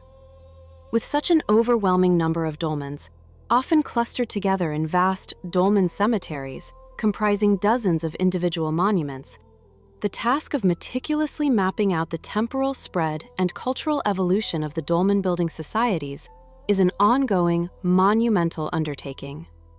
Researchers are still painstakingly piecing together the intricate puzzle of when and how this unique megalithic tradition first emerged, developed, and eventually diffused across the peninsula. What we do know with certainty is that these awe-inspiring megaliths first appeared roughly 3 millennia ago, marking a pivotal era of profound communal effort, sophisticated engineering, and deeply rooted spiritual devotion. The enduring mystery of the dolmens, these silent sentinels of stone, transcends mere archaeological inquiry. They stand as a profound testament to the ingenuity, the collective will, and the spiritual aspirations of peoples long vanished. They compel us to confront the limits of our understanding, to question the very fabric of conventional historical narrative, and to acknowledge the boundless human capacity for monumental creation, even in the apparent absence of written records or advanced technology. In their enigmatic presence, we are not merely observing the relics of a distant past, but are prompted, perhaps, to ponder the echoes of our own endeavors and what indelible marks we too will ultimately leave upon the face of this ever-changing earth, for future generations to decipher and wonder. Emerging from the mists of time between 1300 BCE during Korea's Bronze Age, a transformative era when nascent, complex chiefdoms began to coalesce across the peninsula. From this period, an astonishing legacy endures: the dolmens. These monumental megalithic tombs, scattered across the Korean landscape in numbers unparalleled anywhere else on Earth, offer more than just a glimpse into ancient burial practices. They are a profound testament to highly organized communities. Their sheer scale and distribution, an estimated 35,000 to 40,000 structures, representing nearly 40% of the world's known dolmens, hint at societies capable of mobilizing enormous labor forces for a single, colossal construction. This capability, demanding sophisticated planning, resource management, and social cohesion, pushes back the timeline of advanced civilization on the Korean peninsula, revealing a level of social complexity previously underestimated. Equally fascinating, and perhaps more revealing of the human spirit, are the folktales that arose to explain these bewildering structures. Even to later generations in antiquity, the dolmens defied rational explanation, their very existence a riddle etched in stone. Locals, grappling with the inexplicable, spun imaginative legends that imbued these silent sentinels with supernatural origins. One captivating story claims that the colossal 280-ton Hwasun dolmen, a stone of immense immense weight it beggars belief, was accidentally dropped by a frustrated fairy, its impossible mass explained as a burden beyond any mortal strength. The legend paints a vivid picture of a mythical being, struggling with a task of divine proportions, inadvertently leaving behind a monument to its celestial toil. Another enduring legend surrounds the famous Ganghwa Island dolmen, a distinctive table-type structure crowned with a massive 50-ton capstone. This tale attributes its creation to a magical wizard. According to the legend, an evil sorcerer, seeking to disrupt the very flow of Earth's vital energy, attempted to block a mountain pass by piling rocks. In the midst of this malevolent endeavor, a gigantic boulder broke free, rolling down the slope and landing precisely atop smaller stones, thus forming the iconic Ganghwa Dolmen. Such folklore, speaking of witches' houses, ancient saints, or giants, universally underscores the belief that only beings of supernatural power could account for these incredible feats of engineering. While these myths offer entertaining narratives and reflect humanity's innate desire to make sense of the unknown, they also underscore the profound core mystery at the heart of the dolmens. Their construction, even with the full might of modern scientific inquiry, defies easy, definitive explanation. Modern scholars, armed with advanced archaeological techniques, engineering principles, and experimental archaeology, are still left marveling at the ingenuity of Bronze Age engineers who somehow mastered the movement and placement of such colossal megaliths.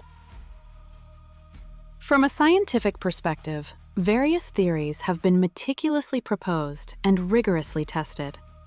Some researchers suggest that teams of hundreds of workers, perhaps 200 to 300 individuals, and sheer human muscle power could have painstakingly inched these multi-ton stones into their final positions.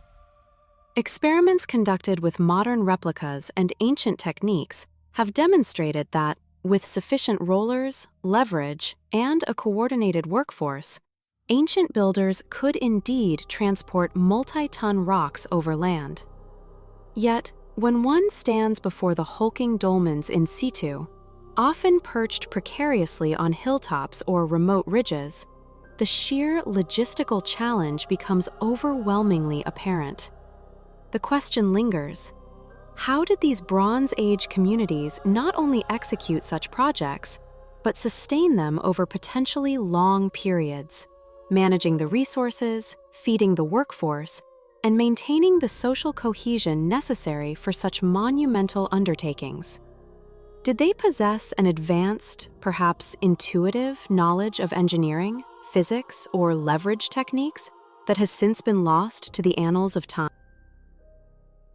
These remain compelling speculations, for the Dolmen period in Korea yielded no written records.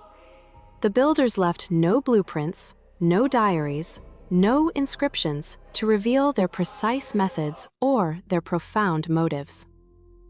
In the profound absence of definitive answers, the dolmens stand silent and impenetrable, enduring monuments to an enigmatic past. They invite us, and indeed compel us, to wonder about the identity of their creators, the social structures they inhabited, and the beliefs that drove them to dedicate such immense effort to these stone sanctuaries. A story yet to be fully unearthed, perhaps forever whispered only by the winds that sweep across their ancient surfaces. Further north, high atop Ganghwa Island's Mount Mani, another ancient enigma watches over the land.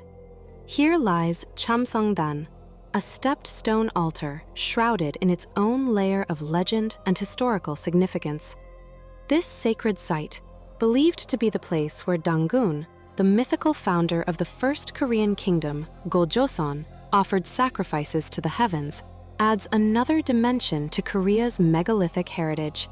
Its precise construction, its alignment, and its enduring use as a ritualistic space for millennia, from ancient times to the modern era, speak to a deep-seated connection between the Korean people and their sacred landscapes. These stones, whether solitary dolmens or complex altars, are not merely relics. They are enduring questions, silent witnesses to the aspirations, beliefs, and extraordinary capabilities of those who walked this land countless generations before us, challenging our understanding of what it means to build, to remember, and to leave an indelible mark on the fabric of time.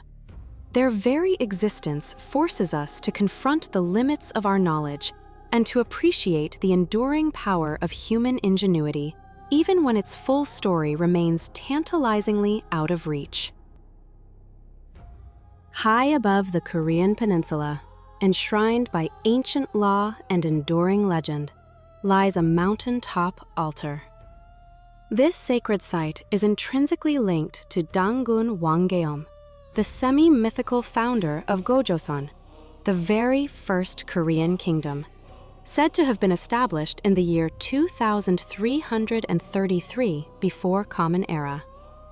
Here, upon this wind-swept peak, Dangun is believed to have performed profound sacred rites, communing directly with heaven itself. It is a humbling, almost disorienting thought.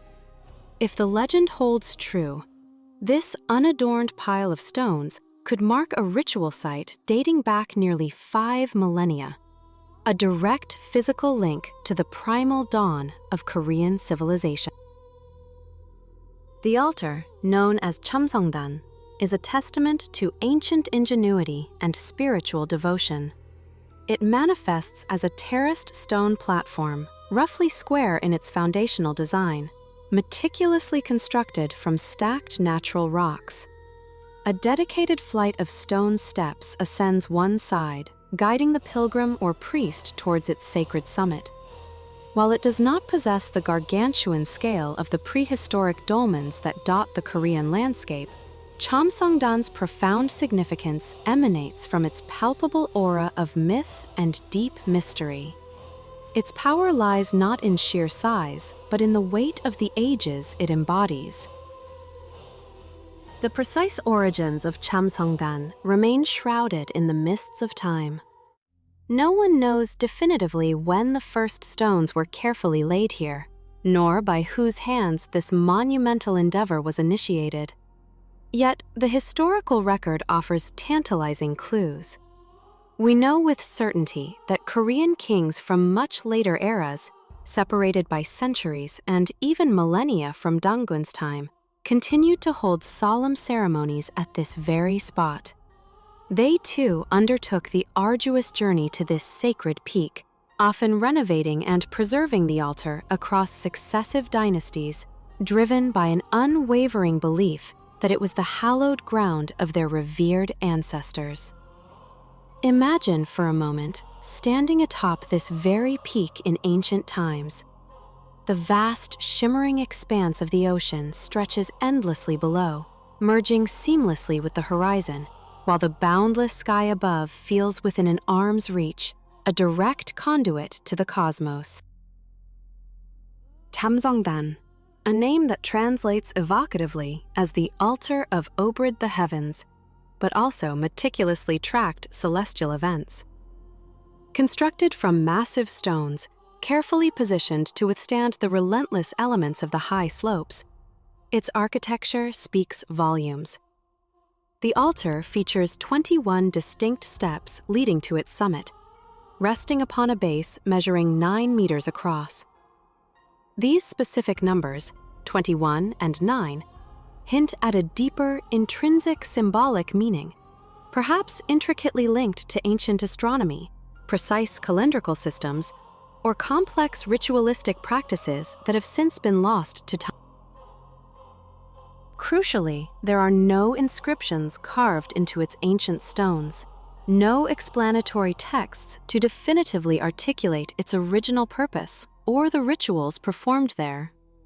This absence, paradoxically, only deepens its mystique, allowing the site to stand as a silent, enduring testament. Its very presence, immutable and steadfast, keeps the foundational legend of Dangun Wanggeom vibrantly alive. As the sun sets and the first stars begin their slow, majestic ascent over the ancient altar, the boundaries between myth and recorded history seem to dissolve, merging into a singular, profound narrative. From the enigmatic prehistoric dolmens, colossal capstones weighing many tons, to these mountaintop altars reaching towards the heavens, Korea's diverse and ancient landscape is dotted with a remarkable array of enigmatic megastructures. These monumental constructions continue to baffle scholars and inspire awe in all who encounter them. They relentlessly push the boundaries of what we once believed ancient peoples were capable of achieving, challenging our preconceived notions of their technological prowess, organizational skills, and intellectual sophistication.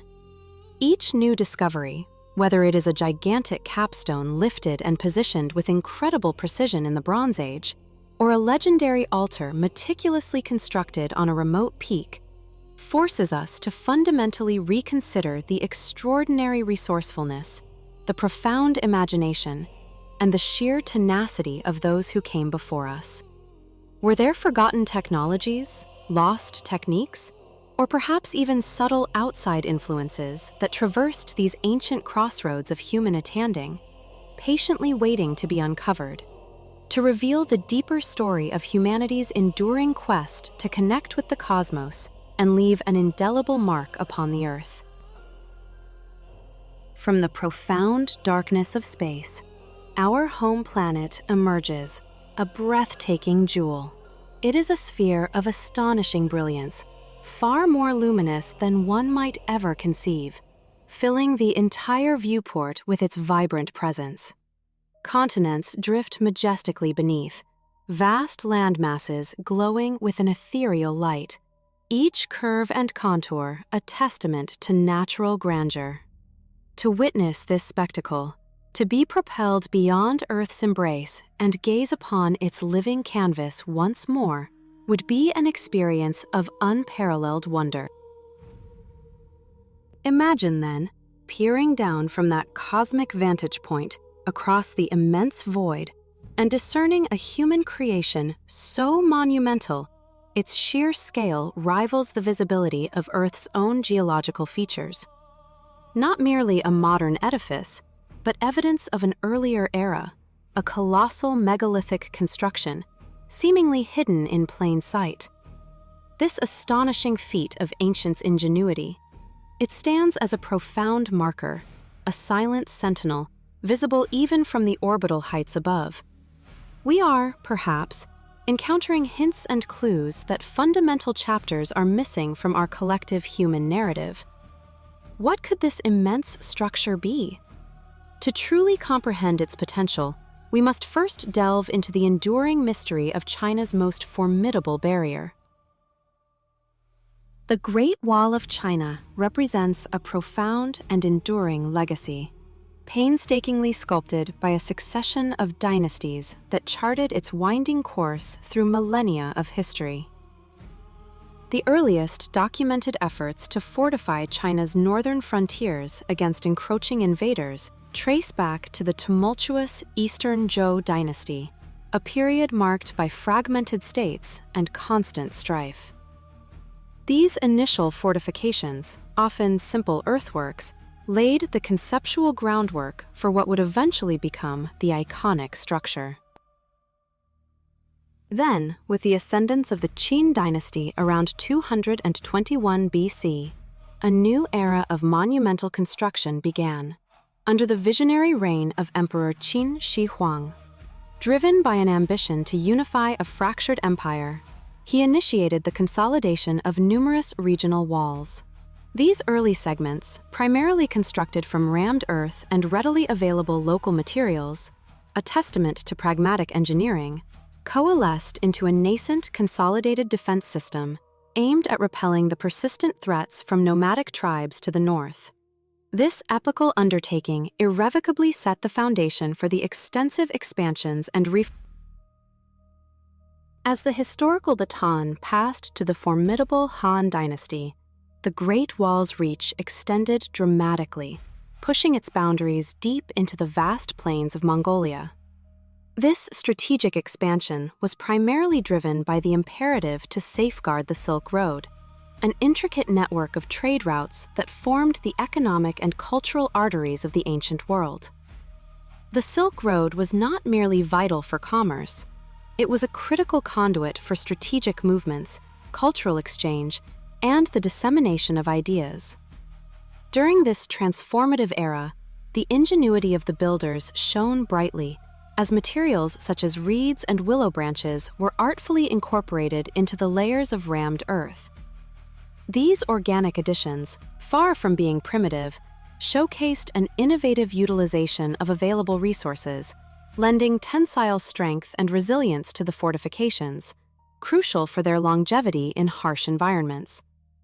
One cannot help but view these segments as a form of time capsule, a deliberate intention to preserve not just territory, but a way of life, an empire, and the knowledge embedded within its very construction. The remarkable adaptability and inherent durability of these diverse materials played an indispensable role in ensuring the wall's extraordinary endurance across millennia. However, it was in the crucible of its most definitive and transformative reconstruction. The Ming era, spanning from the mid-14th century to the mid-17th century, not only reinforced the existing wall, but fundamentally reimagined its very essence. Builders transitioned from primarily earth-based construction to the robust and enduring combination of precisely cut stone and kiln-fired bricks, creating a barrier of unprecedented strength and sophistication.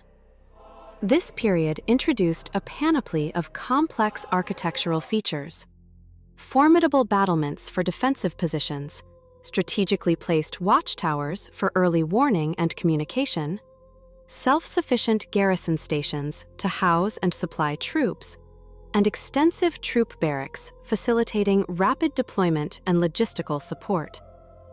Much of what defines the Great Wall in the popular imagination today, with its iconic stone ramparts and intricate military architecture, is a direct legacy of this extraordinary Ming-era endeavor. It stands as a testament not just to engineering prowess, but to an unyielding human spirit, forever building, forever striving to secure its place in a world of shifting sands and enduring threats. And in its shadow, we are left to ponder what other monumental echoes of the past might still await discovery, challenging our understanding of history and the true limits of human ambition. Today, it stands recognized as the Great Wall, a monumental achievement symbolizing the absolute pinnacle of defensive architecture, a testament to human ingenuity and perseverance forged over many centuries.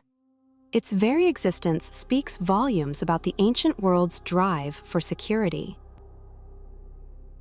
The venerable chronicles of Sima Qian, encapsulated within his Records of the Grand Historian, offer an unparalleled window into the genesis and evolution of these colossal fortifications.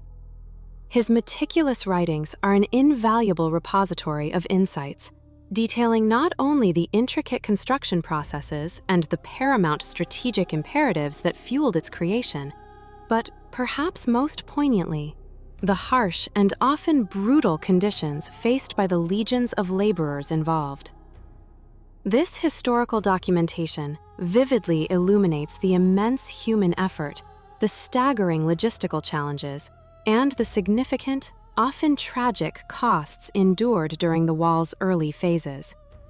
It paints a compelling portrait of ancient Chinese society, a civilization driven by an unyielding resolve to protect its agricultural heartlands, safeguard its people, and ensure its enduring prosperity against the constant threat of nomadic incursions from the north. Every stone, every compacted layer of earth, whispers tales of sacrifice and an empire's relentless will.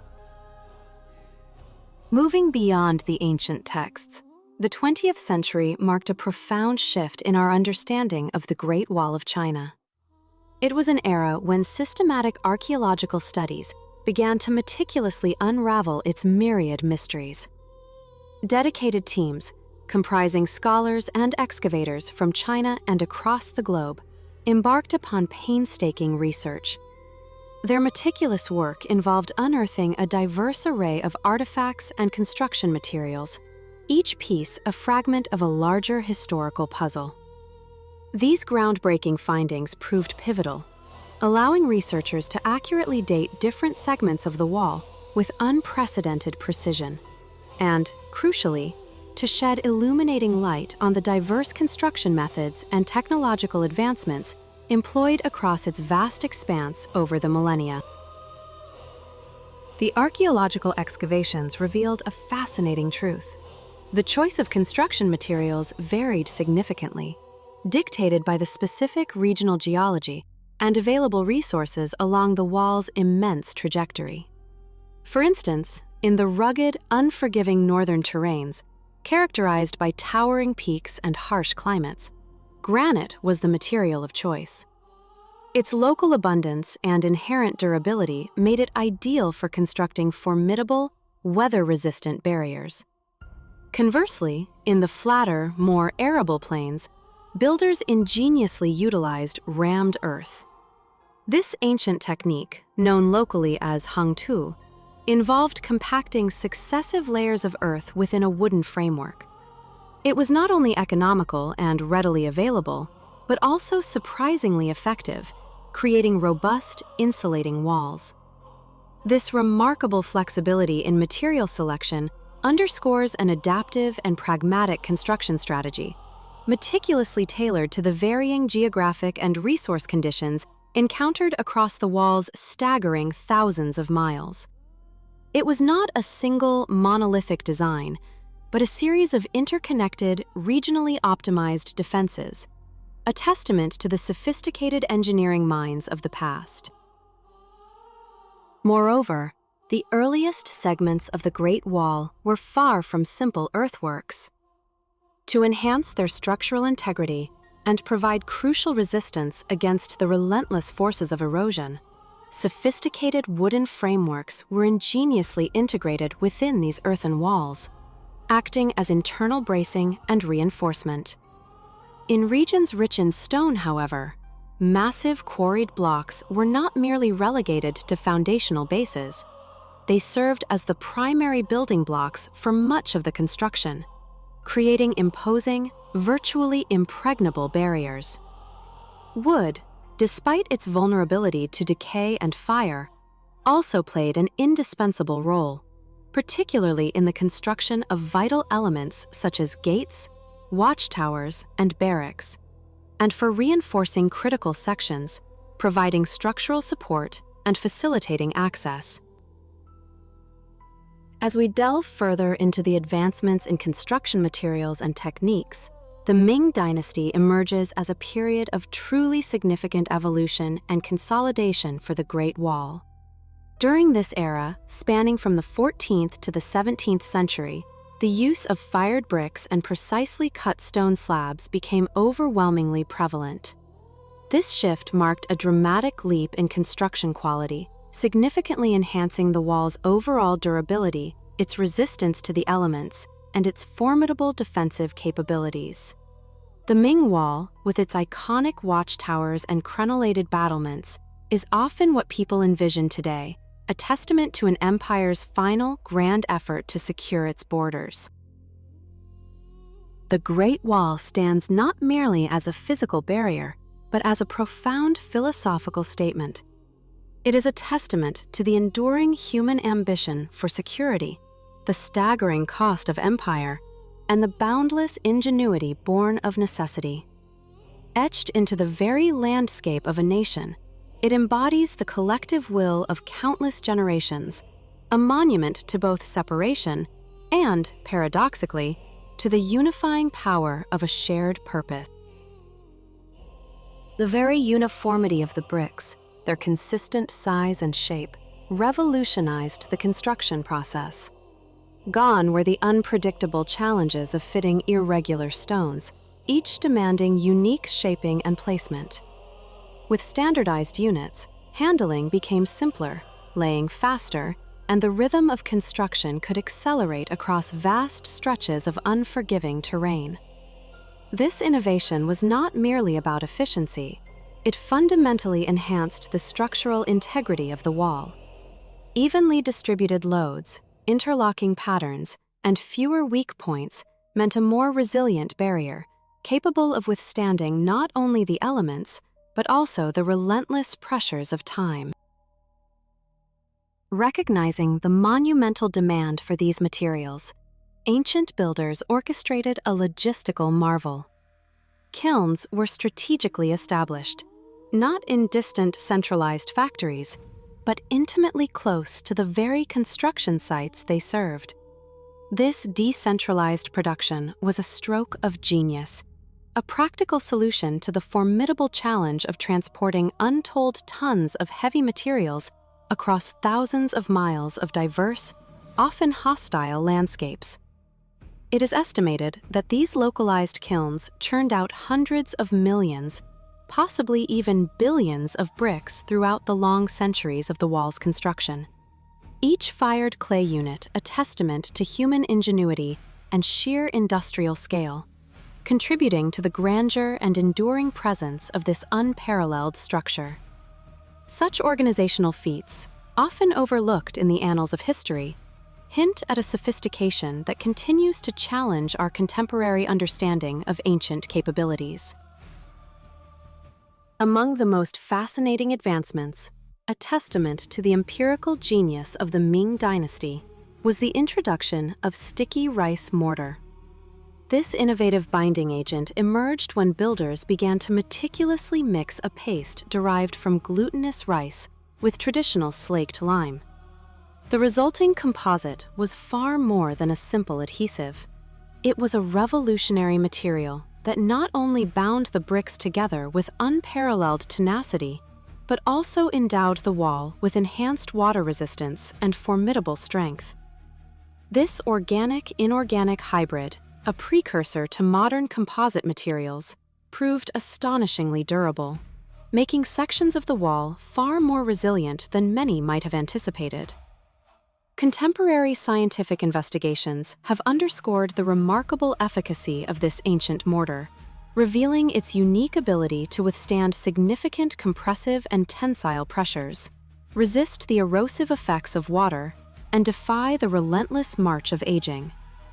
It is this enduring strength, born from an ancient, humble grain, that largely explains why so many sections of the Great Wall still stand robustly today, defying millennia of weather and wear.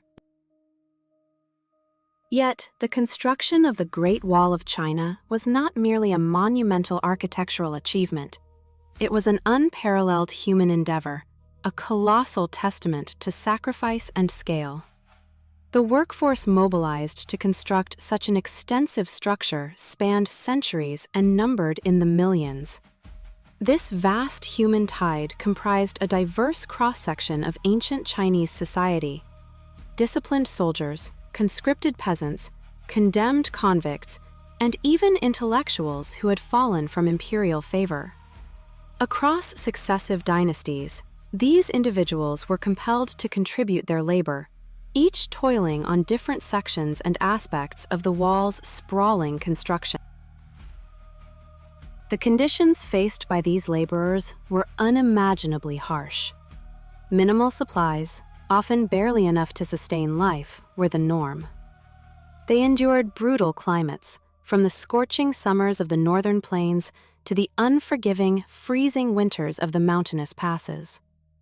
Their days were defined by grueling physical labor, hauling immense stones, crushing raw materials, mixing mortar, and laying countless bricks, often at perilous heights or in remote, isolated valleys. Many laborers, weakened by exhaustion and malnutrition, succumbed to the elements, perishing in the harsh winters or from disease exacerbated by their arduous existence. Historical records and enduring folklore even suggest that some of the deceased were interred within the wall itself, giving rise to the poignant and chilling legend of the Great Wall being the world's largest graveyard. A stark reminder of the immense human cost embedded within its formidable stone and brick. The Great Wall stands not just as a physical barrier, but as a profound monument to human will, ingenuity, and suffering. It is a silent chronicle of empires, a testament to the enduring power of collective endeavor, and a stark reminder of the sacrifices demanded by monumental ambition. Its weathered stones whisper tales of ancient technologies, logistical mastery, and the countless, nameless lives poured into its construction, forever binding humanity's aspirations to the very earth beneath our feet. From the celestial vantage point of orbiting satellites, a colossal scar upon the Earth's surface reveals itself, a testament to unparalleled human ingenuity and relentless ambition. This is the Bingham Canyon Mine, also known as the Kennecott Copper Mine, a monumental excavation etched into the very fabric of the Ochre Mountains southwest of Salt Lake City, Utah. For over a century, it has stood as a beacon of industrial achievement, its vast scale a stark declaration of humanity's capacity to reshape its world. The deep roots of this colossal enterprise stretch back to the late 1800s, specifically to 1898. It was then that a visionary prospector, Enoch Andrew Wall, first began the arduous task of development, laying the groundwork for what would become the Boston Consolidated Mining Company. His initial efforts, driven by the promise of rich ore deposits, set in motion a chain of events that would forever alter the landscape. Yet, the true metamorphosis of the site began in 1910, when the nascent operations were acquired by the formidable Kennecott Copper Corporation. This pivotal moment marked the dawn of large-scale industrial extraction, transforming a promising prospect into a global powerhouse. From that day forward, the rhythmic pulse of mining has resonated through the canyon, an unbroken legacy of continuous operation that persists to this very hour. This enduring commitment has solidified its status not merely as one of the oldest, but unequivocally as one of the most productive mines ever to exist within the United States. At its core, Bingham Canyon is a quintessential open-pit mine, an engineering marvel defined by the systematic excavation of immense, terraced depressions to reach the invaluable ore bodies lying deep beneath the surface. This method, while seemingly rudimentary in concept, has been continually refined and revolutionized within the mine itself. A significant leap forward occurred in 1926 with the pioneering introduction of gargantuan electric shovels, machines that dwarfed their predecessors and dramatically accelerated the rate of earth removal.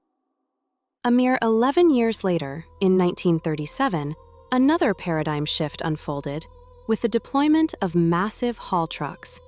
These colossal vehicles, capable of transporting hundreds of tons of material in a single journey, fundamentally transformed the logistics of internal transport, ushering in an era of unprecedented efficiency and scale.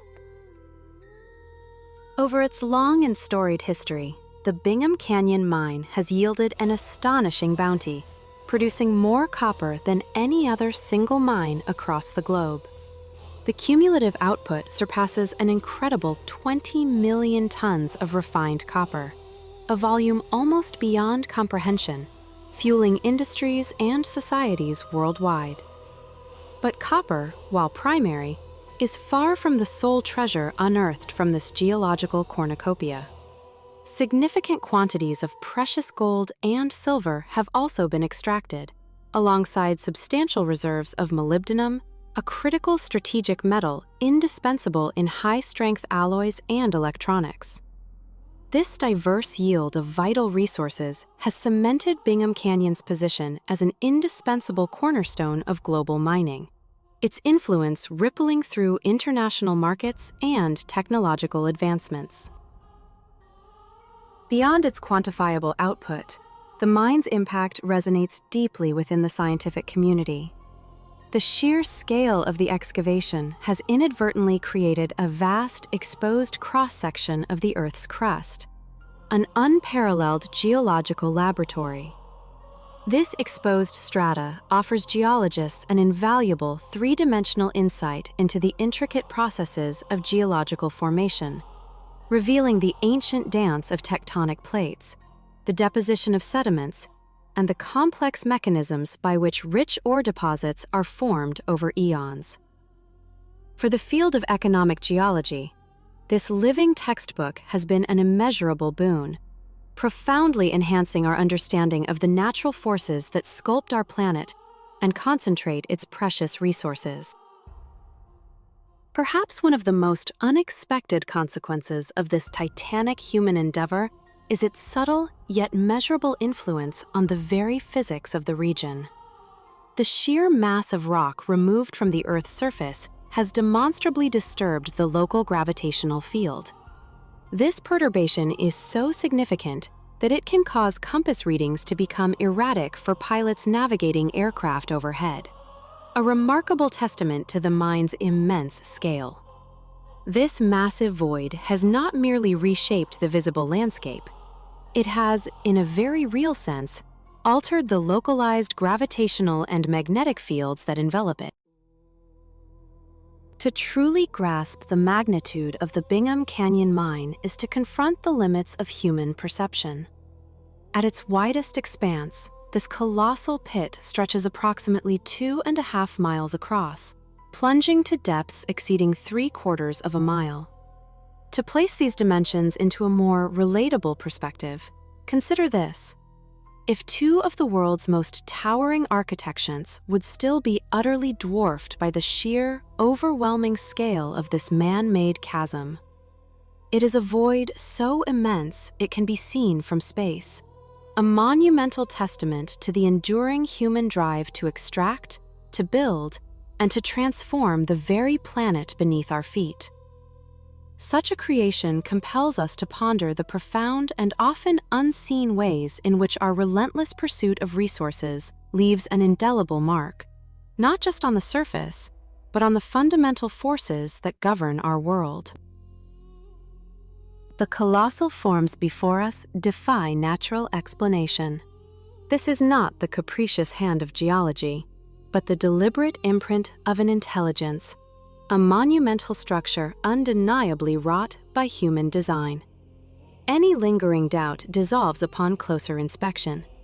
We confront walls meticulously fashioned from individual blocks of stone, each bearing the unmistakable marks of extraction and placement.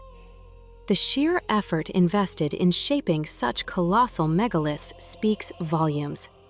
These were not disposable creations, but rather an immense commitment of resources, labor, and perhaps profound intent. Imagine descending into a subterranean labyrinth, a sprawling network of caverns that plunge thousands of square meters deep into the very heart of the Earth. These colossal voids are carved not from ordinary rock, but from oyostone, a distinctive volcanic tuff.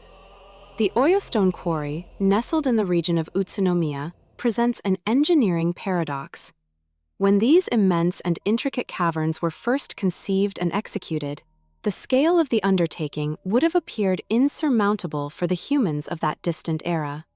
Yet, against all conventional understanding, they achieved it, seemingly armed with nothing more than rudimentary tools, an indomitable will, and the unyielding force of human effort.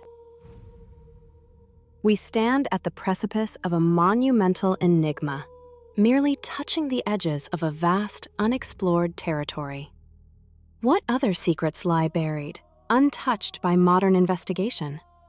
Did these astonishing feats truly unfold as our history books suggest?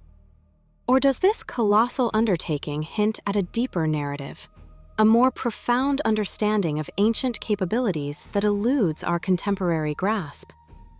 Even in our present age, armed with unparalleled technological advancements and sophisticated engineering prowess, the prospect of replicating such a monumental feat remains a formidable, almost daunting challenge.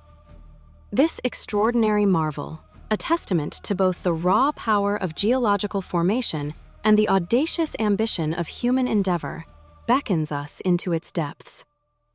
Within its echoing chambers and imposing walls, secrets whisper, waiting to be unearthed, to reshape our understanding of the past. The oyostone quarry is not an isolated anomaly. It stands as a profound echo of a global mystery, mirroring countless other megalithic sites scattered across the continents, structures whose true purpose, construction methods, and even their very chronology remain stubbornly beyond our complete comprehension. Within Japan's rich architectural tapestry, the Oyo Stone Quarry weaves a fascinating narrative of evolution, charting the transformation from localized, small-scale resource extraction to a pivotal industrial enterprise that shaped the very fabric of the nation's built environment. While the precise moment of the quarry's initial discovery remains shrouded in the mists of undocumented history, archaeological and geological evidence strongly indicates that the earliest small-scale extraction of Oyo stone commenced during what is known as the Heian period, a golden age of imperial court culture spanning from the late 8th to the 12th century. Such evidence compels us to question the established chronologies, to reconsider the conventional dating of numerous megalithic sites, not just in Japan, but across the entire globe. Oyo stone swiftly gained prominence, celebrated for its exceptional properties. When freshly quarried, its inherent softness allowed for remarkable ease of carving, making it the material of choice for the construction of revered religious edifices, majestic temples, and serene shrines. It was also painstakingly sculpted into intricate statues, imbuing these sacred spaces with profound artistic and spiritual depth. As Japan transitioned into the Edo period, a pivotal era beginning in the early 17th century, the utility and demand for Oyo stone expanded dramatically, reflecting the changing needs of a rapidly evolving society. Under the stabilizing rule of the Tokugawa shogunate, this epoch ushered in an unprecedented era of relative peace and prosperity. This stability fueled rapid urbanization, particularly in the burgeoning capital of Edo, modern-day Tokyo, creating an insatiable demand for more durable and resilient building materials. Oyo stone, with its inherent and often overlooked property of enhanced fire resistance, emerged as an indispensable resource. It became the cornerstone for constructing robust, fire-resistant walls, a vital defense in Edo. This sprawling metropolis, largely constructed from wood and paper, was tragically susceptible to devastating, frequent conflagrations. The very fabric of urban life, densely packed and vulnerable, made wildfires an almost inevitable scourge. The strategic deployment of Oyo stone was not merely an architectural choice. It was a critical act of urban resilience, a testament to human ingenuity adapting to environmental challenges. Yet, beyond its practical applications, the sheer scale and enigmatic origins of the Oyved notions of ancient human capabilities. They force us to confront the possibility that our understanding of history, of technology, and of the limits of human endeavor may be far more incomplete than we dare to imagine. These silent stone monuments stand as enduring questions, inviting us to look deeper, to listen to the whispers of a past that may yet hold keys to unlocking the true potential of humanity. The air above the ancient quarry was often thick with the resonating echoes of human endeavor, a symphony of stone on stone, a testament to an unyielding will to shape the very earth.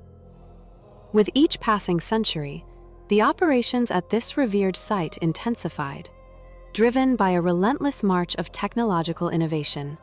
Primitive tools evolved into sophisticated chisels, crafted with superior alloys and honed to an unprecedented sharpness.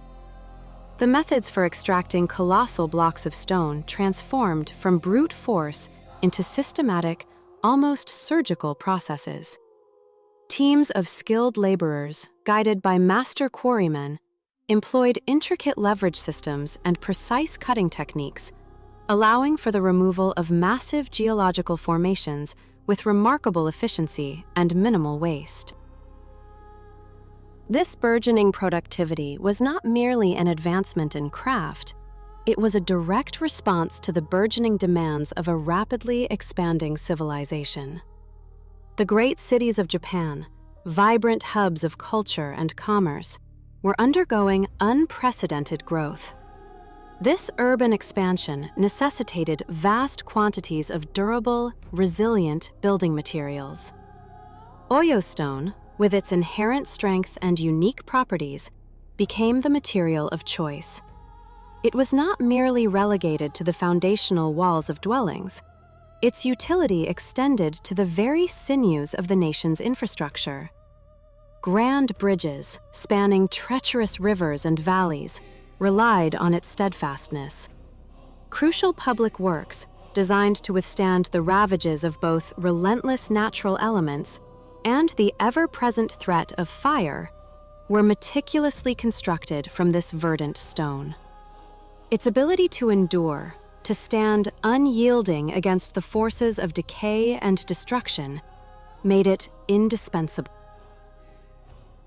As the demand for Oyo stones surged, reaching unprecedented levels, the shogunate, recognizing the strategic importance of this vital resource, intervened with decisive action. Stricter regulations were meticulously drafted and rigorously enforced to manage the quarry operations with unparalleled effectiveness. These mandates ensured that extraction rates were not only sustainable, but also harmonized with the long-term ecological and economic health of the region. The shogunate's foresight was remarkable, guaranteeing that this precious stone would remain abundantly available, not just for the immediate needs of the present generation, but for countless generations yet to come, a legacy carved in stone. When one draws a historical parallel between Oyo stone and the renowned limestones of Europe, materials often employed for remarkably similar architectural purposes, a fascinating commonality emerges. Both possess the extraordinary property of hardening over time, a geological metamorphosis that renders them ideally suited for monumental constructions destined to defy the passage of centuries. Yet, while European limestone was frequently selected for a dual appeal, its practical robustness, coupled with its inherent aesthetic elegance, gracing everything from the cathedrals of Char to the palaces of Versailles. Oyo stone's integration into Japanese society transcended mere utility. Its application was profoundly intertwined with the very fabric of the nation's cultural and religious practices. It embodied a unique synthesis of the utilitarian and the spiritual, reflecting a worldview where the material and the metaphysical were inextricably linked. This profound distinction underscores not only the supreme functional importance of Oyo stone in shaping the physical landscape of Japan, but also its pivotal, almost sacred role in sculpting the very essence of its cultural heritage. The Oyo Stone Quarry, a site of immense historical and geological significance, is justly celebrated for its singular output, Oyo stone itself. This unique geological marvel is a distinct type of green, incredibly tough volcanic rock. Its characteristic verdant hue and formidable resilience have cemented its status as an indispensable cornerstone in Japanese architecture and art for more than a millennium. To truly comprehend its enduring legacy, one must journey back in time, tracing its rich historical tapestry to its origins.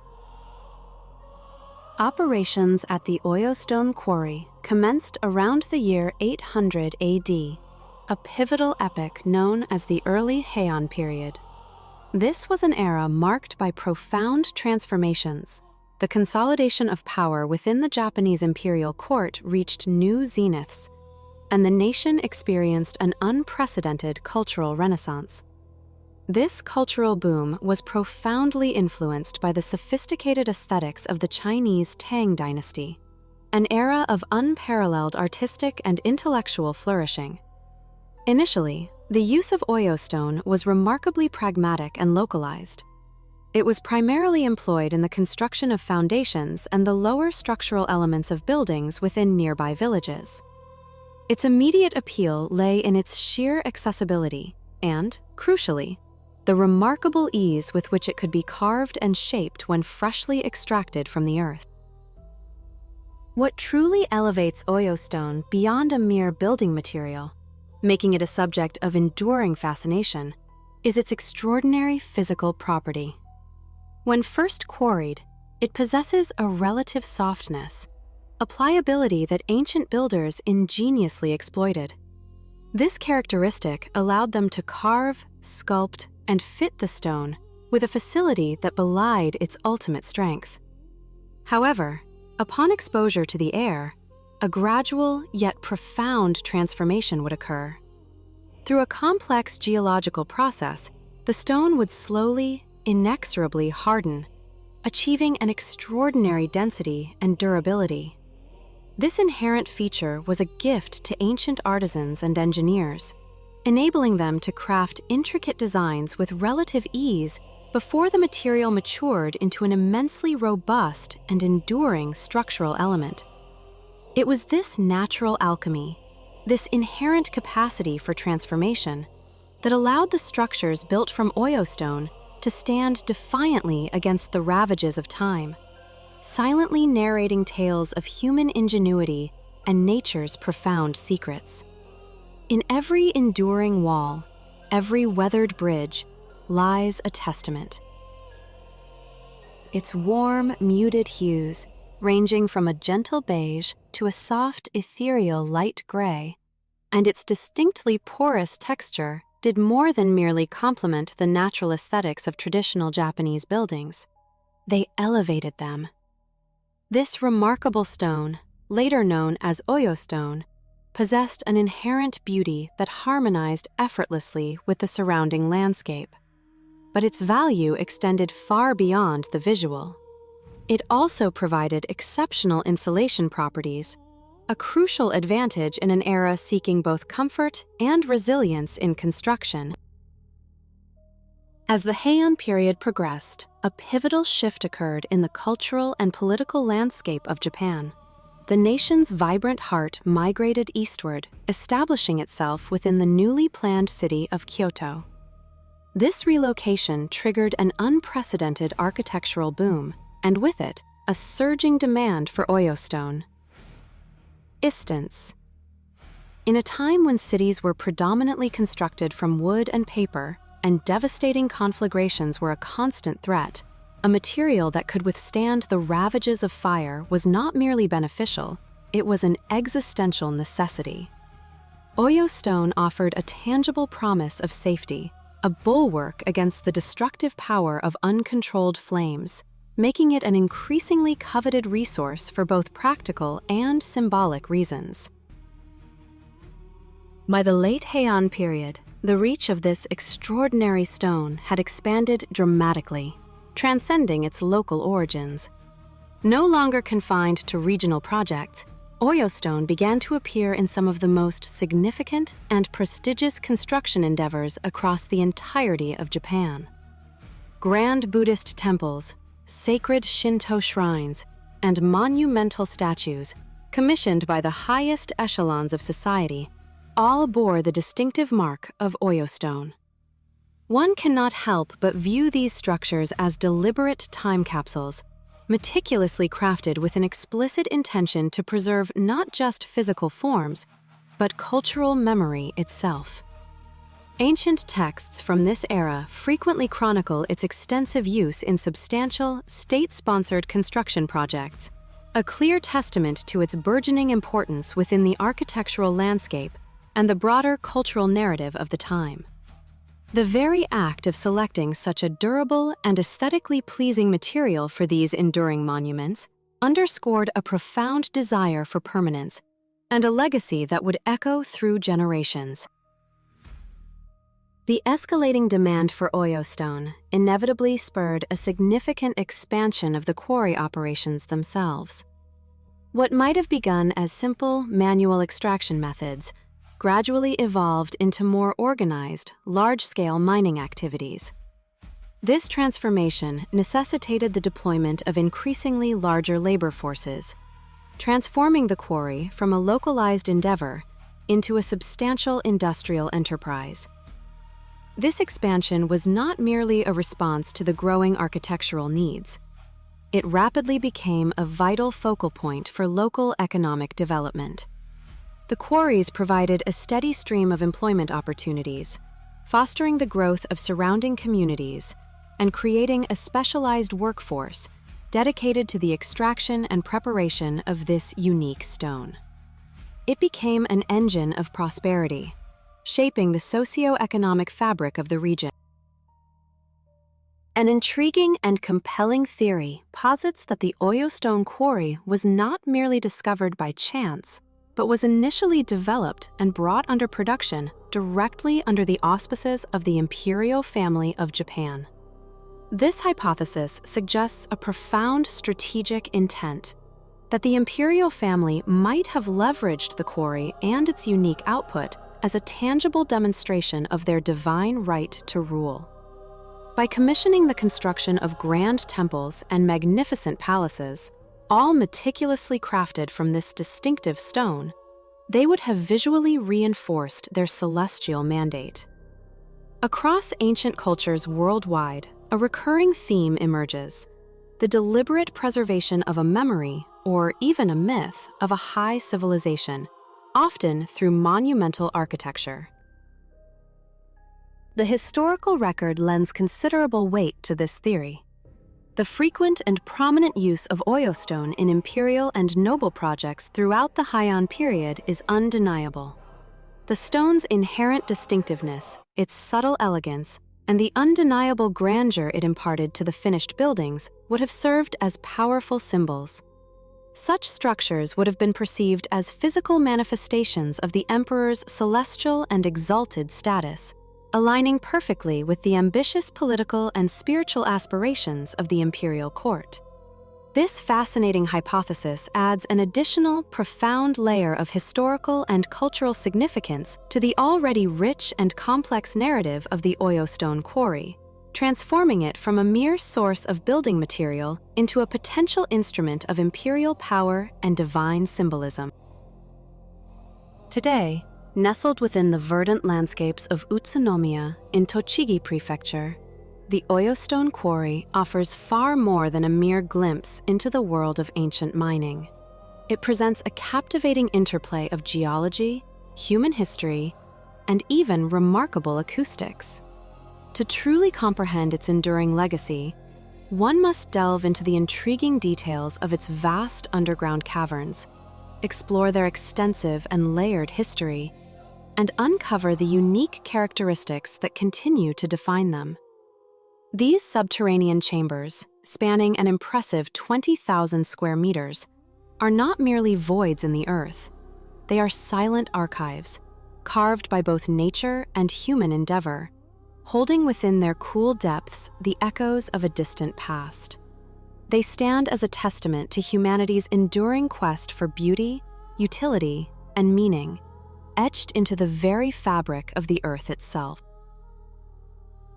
Deep beneath the surface, a colossal subterranean labyrinth unfolds, meticulously carved and shaped over countless centuries. This vast network of caverns plunges to extraordinary depths, in some areas reaching 60 meters below the earth, a descent equivalent to navigating a 20-story skyscraper downwards. This expansive and diverse subterranean landscape offers more than a mere glimpse into the planet's internal structure. It narrates the profound tale of its past, etched into the very stone that forms its walls. Here, the indelible scars of human toil are visible everywhere. The precise, rhythmic strikes of pickaxes, the deliberate gouges of chisels.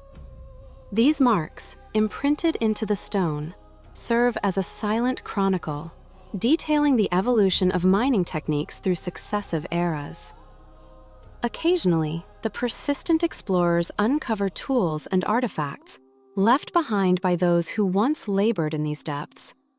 These relics, meticulously preserved, now form an integral part of the quarry's rich historical tapestry, offering tangible connections to a forgotten world of human endeavor. Beyond the imprints of human hands, the caverns display an astonishing array of natural and man-made formations. Varied color strains ripple across the rock faces, Intricate vein patterns trace ancient geological events, and diverse mineral compositions reveal the slow, patient work of millennia. Each distinct feature adds a unique layer to the region's complex geological history, painting a vivid portrait of the forces that shaped this land. Yet the allure of these caverns extends beyond their historical and visual grandeur. They are renowned for their exceptional acoustic properties. The unique porosity and density of the Oya stone imbue the environment with an unparalleled sonic quality, absorbing and dampening sound waves. This creates a space with minimal echo and remarkable clarity, transforming the subterranean chambers into a sanctuary of sound, ideal for contemplation, performance, or the quietest whisper. Drawing parallels to other ancient subterranean marvels, such as the underground cities of Cappadocia in Turkey, reveals fascinating contrasts. Both are hewn directly from volcanic rock, sharing a common geological origin. However, their human purpose diverged dramatically. While Oya's silent chambers echoed with the industry of extraction, Cappadocia's subterranean cities hummed with life, meticulously designed for habitation and protection, complete with living quarters, sacred churches, and sophisticated ventilation shafts, a testament to human ingenuity in seeking refuge and fostering community. An intriguing theory posits that the Oya stone quarry, with its extensive network and profound depth, could have offered significant strategic military advantages during historical conflicts. Its complex, labyrinthine passages might have served as excellent hiding spots, secure command centers, or even secret conduits for movement, a hypothesis supported by Japan's historical acumen in leveraging natural landscape features for military strategy. Moreover, the quarry's dramatic, almost otherworldly ambience has not escaped the discerning eye of the film and television industry. Its haunting backdrop provided the perfect setting for Martin Scorsese's epic Silence, vividly portraying the rugged and unforgiving landscapes of 17th century Japan, thereby amplifying the grim atmosphere of the narrative. And while not physically filmed within the quarry, the monumentception evoke a similar sense of architectural wonder and complex subterranean grandeur that resonates deeply with the Oya stone quarry's vast, intricate network. These caverns stand as a profound testament to both the raw power of geological forces and the enduring ingenuity of human hands, a silent museum of time, waiting to reveal its next secret.